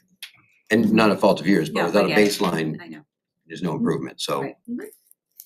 Thank you. Yeah, that's a great idea. Anybody else have any questions for Fran? All right, thank you, Fran. Thank you, Fran. All right, committee reports. I'll start with Paul. I I apologize, I haven't been in town for a month, so no, I don't have any. Been traveling a lot and missing you guys, so glad to be back. And apparently I got elected again, so no, I'm just kidding. It was The writing just by the hair.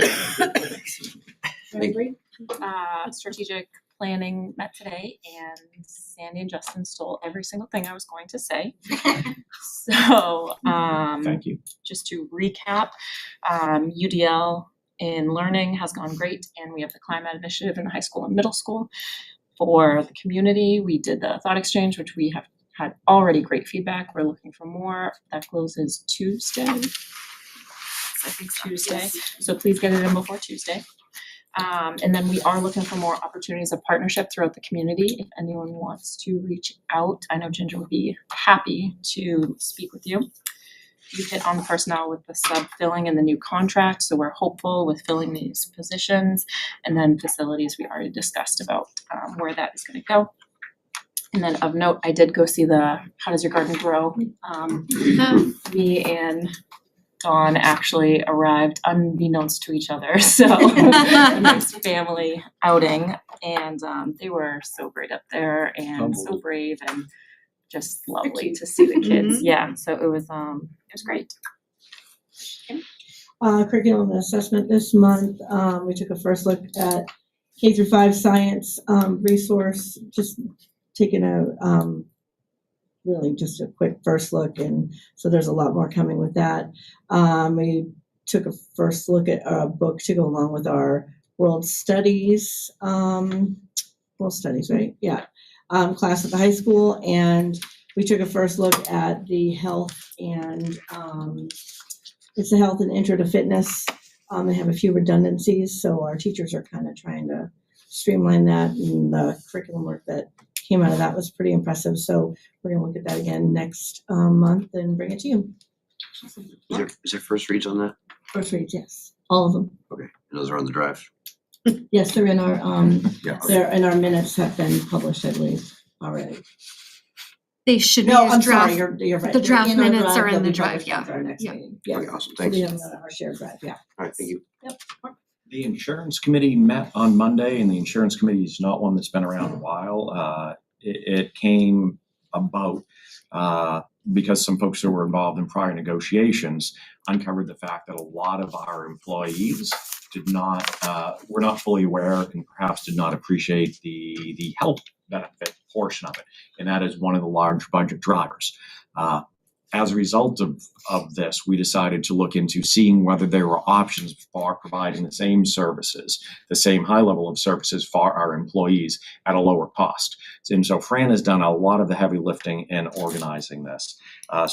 Essentially, we're having Health Trust and School Care come in and give us a dog and pony show to see whether there's another option for providing services that are acceptable to the TTA, the TSU, and the other players at a lesser cost to the district. Again, that's one of the major budget drivers, and for some of our less senior employees, that's up to greater than a third of their total compensation. It's a big piece of it. So we're looking at ways of potentially creating greater flexibility, either now in the current if we get buy-in and it works, or in the future for putting more dollars at work where our employees and our community can appreciate them. We're just trying to see whether we can be more efficient with that. The next meeting will be April 29th, followed by May 13th, and then June 3rd, I believe. Just as exciting, I also got to read to Sandown North third grade this week. It was absolutely awesome. It was the highlight of my week. We ended up talking about different states of matter being plasma. That was a little bit over my head. But also what the moon was made out of, what people used to think the moon was made out of, how it created, and kids started asking questions about the Big Bang. So fortunately, I've been watching a lot of Neil deGrasse Tyson, Star Talks, so I could kind of dumb it down to my own low level, but it was awesome. Anybody who has a chance to go in and read, do it. Awesome. Shona? So I have a lot of feedback to take back to the policy committee meeting. Our next meeting is April 4th. I did try and take notes as best I could, but for anybody here that said something that wants to make sure I'm bringing the right feedback, please shoot me an email or give me a call so I can make sure I have your bullet points and feedback appropriately documented so I can share that with the committee. I do know the last policy committee, we reviewed 11 policies. Yeah. We got a lot done, and I know tonight, I forget how many we presented, so be prepared for more to be moving forward. Thank you for accepting first reads on the ones that were discussed tonight. And then Wellness Committee has its upcoming meeting April 10th. So we'll be reviewing progress based on the goals of the committee and probably doing some other connection things. I forget, Mark, what else is on there? That's pretty much it. Okay, good enough. And also, I just wanted to thank the Professional Development Committee for embracing my wild and crazy ideas to come do professional development, the district. I went home. First of all, I was on spring break from my job at the college, so I volunteered a vacation day to go do this, enthusiastically so. And when I got home, my husband's like, "How was your day?" And I was like, "It was the best day ever." And he goes, "Oh, you mean that, don't you?" I said, "Yes, I did." So I thank you so much for allowing me the opportunity to engage with the people that do the amazing work in the district. So thank you. I also want to give a shout out to these amazing musicians. I don't know if anybody's been to the PAC almost every single evening. Any night of the week you could have gone to the PAC in March for Music in Our Schools month. But that jazz band is absolutely outstanding. I had an opportunity to go watch them. And there are some songs that a student will be playing one instrument and then a bar music later picks up another instrument in the same song. The incredible talent that is existing at Timberlane and in our music department is absolutely phenomenal. So well done to all of those students. And it starts with the recorders, believe it or not. It sure does. Hot cross buns. For me, safety committee met the other day, last week actually. No, it was Tuesday this week. Yeah, Tuesday. A lot of good stuff coming out of there where the weather's getting warmer. The schools are gonna be starting doing their fire drills, getting kids outside, making sure they go through those. And then just thank the town of Plastow for re-electing me as back onto the school board, and that's really all I have about. Kristen? I did safety committee with you, so you already did that. We had a facilities committee meeting. Again, Carl, can we get that update that he does and gives at facilities into the school? The incredibly detailed. The incredibly Yes. detailed, because I can't possibly mention everything he talks about, but he gives an extremely detailed, it's like 4 or 5 pages of every single project that's going on, what's been completed.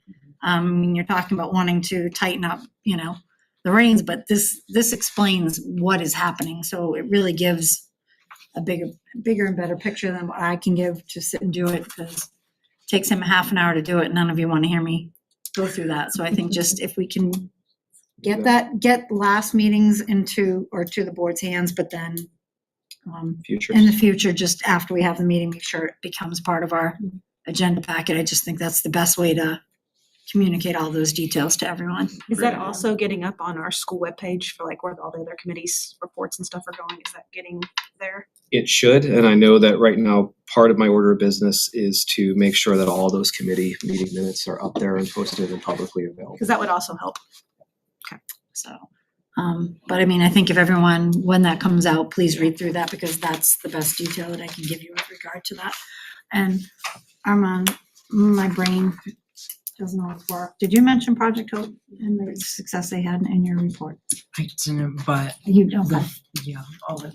No. So Save I didn't want to repeat it. I didn't think you did, but I'm like, did I miss that or not? So Project Hope, they had their Start for a Cure, and I believe they raised $18,000. And the total, they're close to 200,000, or did they just surpass, or they're right around 200 for the 15 years that they've been doing it. So it was a great night. Justin was there. But lots of fun. Kids had a great time, and it was just another fun night. So congratulations to Project Hope and that success. Other than that, I don't have anything, but I won't be at the next meeting. So yeah, just so you're aware of that. Don? I can discuss the meeting with the curriculum committee, which I think we're making decisions around what changes. Actually, people are doing good work, trying to consolidate courses, trying to make sure that they're accurate to what they're actually doing. Beyond that, I was fortunately go see the 5th, 6th, and 7th graders in their concert. It was unbelievable. I can't believe the growth in a year from, and the 5th graders were better than I can ever remember. The 6th graders sounded really, I can't believe the complication of the tunes for that level. And then 7th graders still, it's just phenomenal.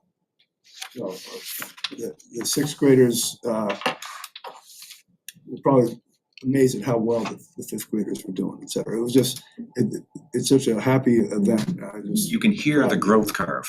Literally, yeah, that's true. Yeah, it was great. So, congratulations to the music department. Jack? The construction committee met, we had a vendor come in, they were NRM technicians, and basically what they do is they put computerized systems in all the walk-ins. So if a walk-in fails, we don't lose all the food. In addition to that, it monitors, it turns the equipment, I'm gonna say compressors on and off and the fans on and off.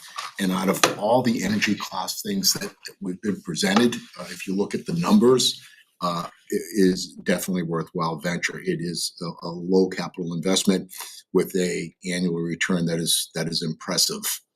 So the committee supported that direction.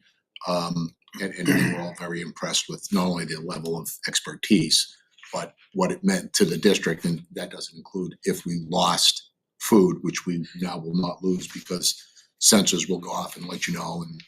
And on a, I won't say less positive note, but the reality is with the scope of work that we have going on at the high school, they may have to break out the windows into 2 phases, doing about, let's just say half this year or a portion of it this year and a portion of it next year.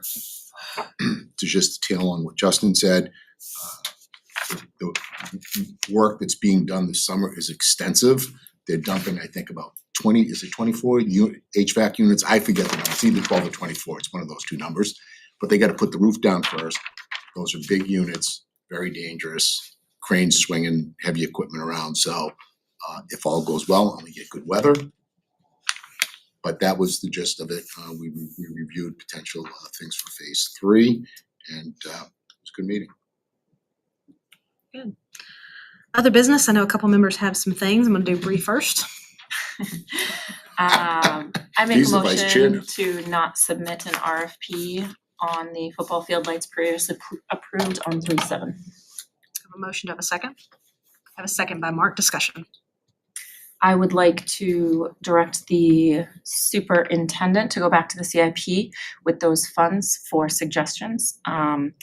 It has come that there are more immediate needs brought about by administrators, principals, things like that. And one of which is potentially 3 months from now. So I would like a new list and to see if they have different suggestions. Okay. Any other discussion? Mark? So you stole my thunder there. I was going to bring something up, the exact same. And part of the reason for that is if you look at the last vote, I'm a constituent, or my constituents are in stand down. We had the largest increase. Our reval was 46% higher than it had been the prior year. Every other town was less than 2%, which is not to say that you're only paid 2% more. Since I've been in my home for 20 plus years, I've never seen a cost increase either by real dollars or by percentage year over year. It's debilitating to a lot of the residents of Sandown and Danville.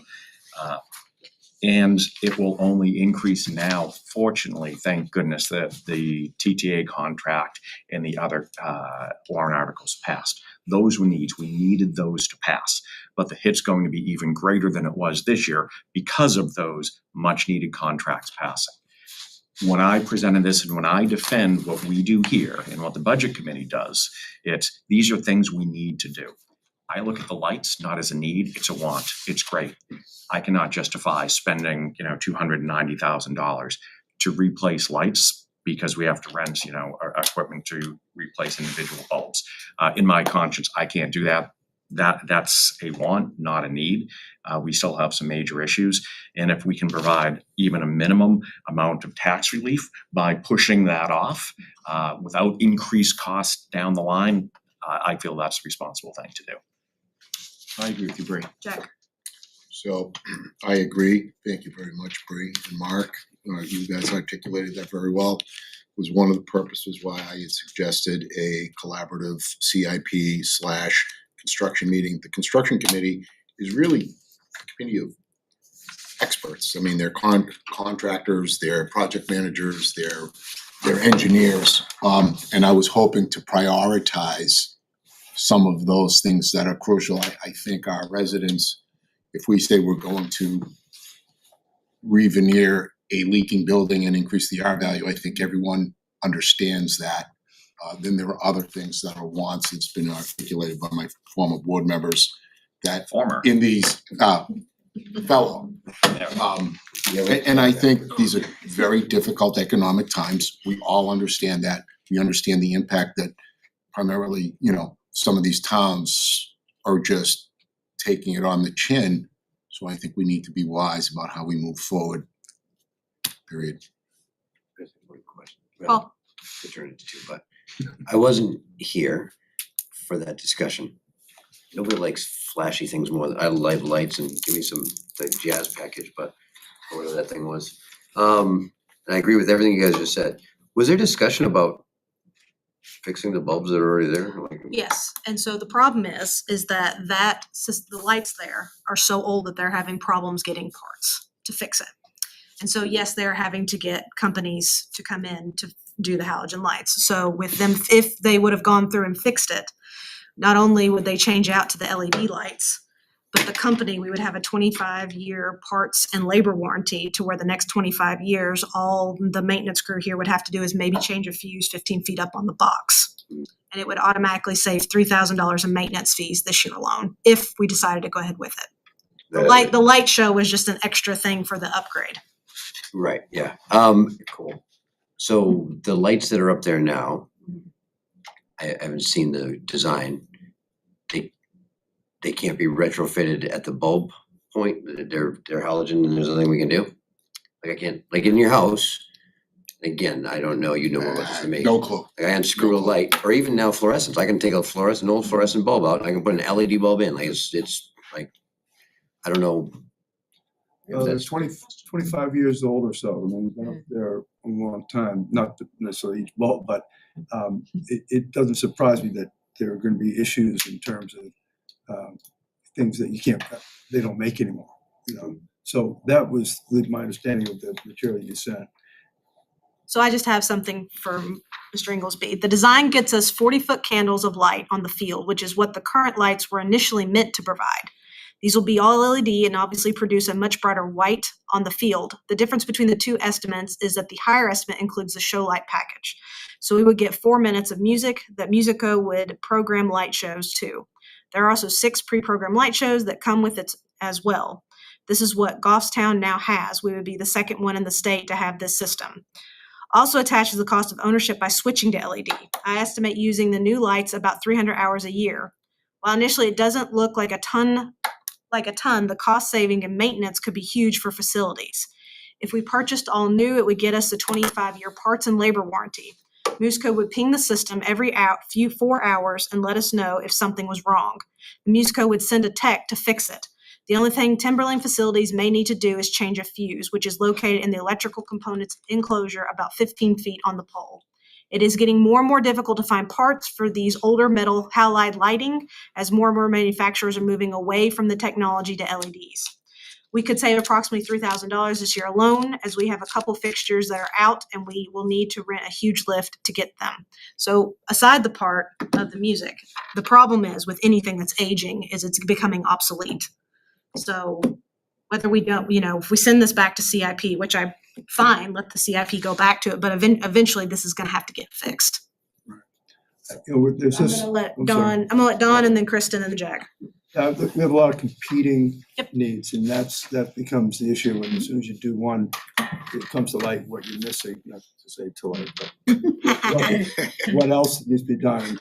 I look at we're getting new track equipment, as we get but we don't have a storage place for it. Right. So what are we going to do with polo, pits, that are as large as half of this room, you know, unless we have a place to store them, things like that.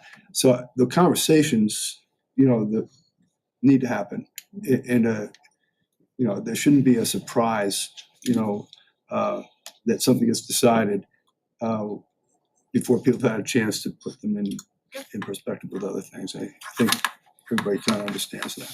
Kristen? No, I agree with Don. I mean, as far as storage, we're lacking in it desperately, and it's definitely something that we need.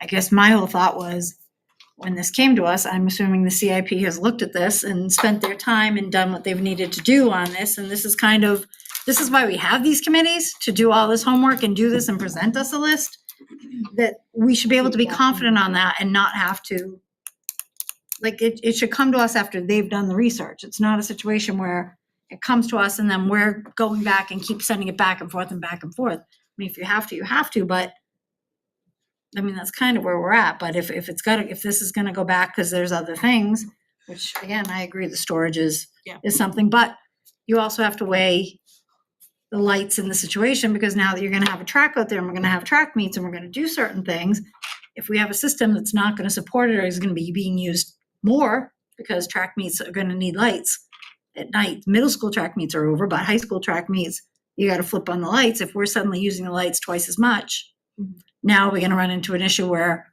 we're spending more on maintenance, or they're not gonna work, or now we can't have track meets because we don't have lights, which is a shame if we've just put money into the track. So, I mean, if it's going to go back to CIP, I'd weigh all of this, look at all this, and put some list of priorities together as to what makes the most sense.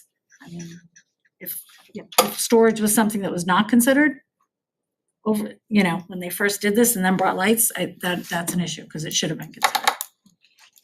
Jack and then Mark. Go ahead, Mark, you go first. I was on the CIP committee when we discussed it, and I reviewed the last meeting we had, and perhaps I obviously didn't articulate it enough. My understanding, my recollection from the CIP meeting is we did not overwhelmingly support it. We agreed to bring it forward, but it was not one of our recommendations. It was not. And I've spoken with other members of the CIP whose recollection was similar to mine. But again, we certainly didn't shoot it down, and we agreed that it was worthy enough to bring in front of the board as an advisory. Hey, this is, you know, unique. It could be a great thing. And honestly, if we go for it, Carl explained the jazz package enough that he excited me. You know, if we're in for a penny in for a pound at that stage, and I would support it. But I don't think now is the time and the place, because we're having a hard time finding light bulbs. CIP did not overwhelmingly support this, from my recollection. So if CIP did not overwhelmingly support this, then why was it on the list? I don't know, why did it get to us? Why did it get to us? Carl asked us to bring it forward for consideration to the board because we were undecided. Okay. And that's what we did. Okay, I wish that had been said at the last meeting. I did. given I the- did. If you rewind it, I did actually say it. I rewatched the meeting. Jack. Yeah. Yeah, so I won't expand on what he said, other than to say I've reviewed a lot of minutes and a lot of notes, and this doesn't really appear until February, and the last meeting was in September or October. Other than that meeting where it was discussed, so I can't say other than what the other committee members have told me. So with that said, and I'm not suggesting any of these things. I think this is up to people to discuss, but the lights we use 30, 40 times a year. The school buildings we use every single day. We need to fix those things that are broken. We already have lights there. We could do a relief field, because, I mean, there's no argument that the football field is overused. We could do lights on another field, and those aren't my priorities. At least I would look to fix the high school walls first, the envelope of that building. If you look at the academy, the second floor, the walls, the plaster and lattice are just peeling off, and I think we would be eligible for a 50% grant on that. So there are things that I think are more critical and need to be prioritized. It's not that I don't want the lights. It's not that I don't want all these other things. I mean, Kyle threw a lot of things at us at the facilities meeting. Every one of them has meaning. Every one of them we would like to have. But I need a group of dedicated people in a room hashing this out, to come back to you guys. And again, we could say yes to everything, or we could say no to everything. That's how that CIP system works. So I just think we need to take a second look at this, I think that's a lot of money under the circumstances for what we're asking to do. And let's just take a deep breath, come back in 2 weeks and see what everyone comes up with. Bree? While we're discussing this in your packets, and Linda, you should. Let's finish this motion first, okay? Paul? I'll keep it quick. If I were on the CIP committee for, whatever, was it 285,000 or something for the lights? Yeah. There'd be awesome lights and we'd be proud of them, but I would really need to understand the estimated annual cost of the lights that we have and understand how we're defining hard to get stuff to lights. Maybe how lights are possible to get. I have no idea. Like, I don't know. I think, and I could be wrong, but I I think don't know. Carl articulated Hold on. it. That's a good point, Paul. So that's, I would wanna know that stuff, cause for 285 plus 30, cause went in for a dollar for a pound or whatever that says. And we do have taxpayers that would not be the most awesome look for me in Sandown, like, cause it just, I mean, I know how much my taxes went up. It was a lot. And there are other things we need for 285 plus $30,000. If this thing costs us $6,000 a year, that's a lot. There's a lot of $6,000 or 10 grand, even 10,000s a year, and 285,000 plus 30. That's all I would say. If I were the CIP committee, I'd want to understand that. Okay, so there's been a motion on the floor to have that portion of the CIP for the football lights to go back to CIP and to see if there is something that's more pressing. Correct, Bree? That was your motion and it was seconded. Is there any other discussion on that? All right, all those in favor? Opposed and abstain. Okay, and then Bree, you had one more.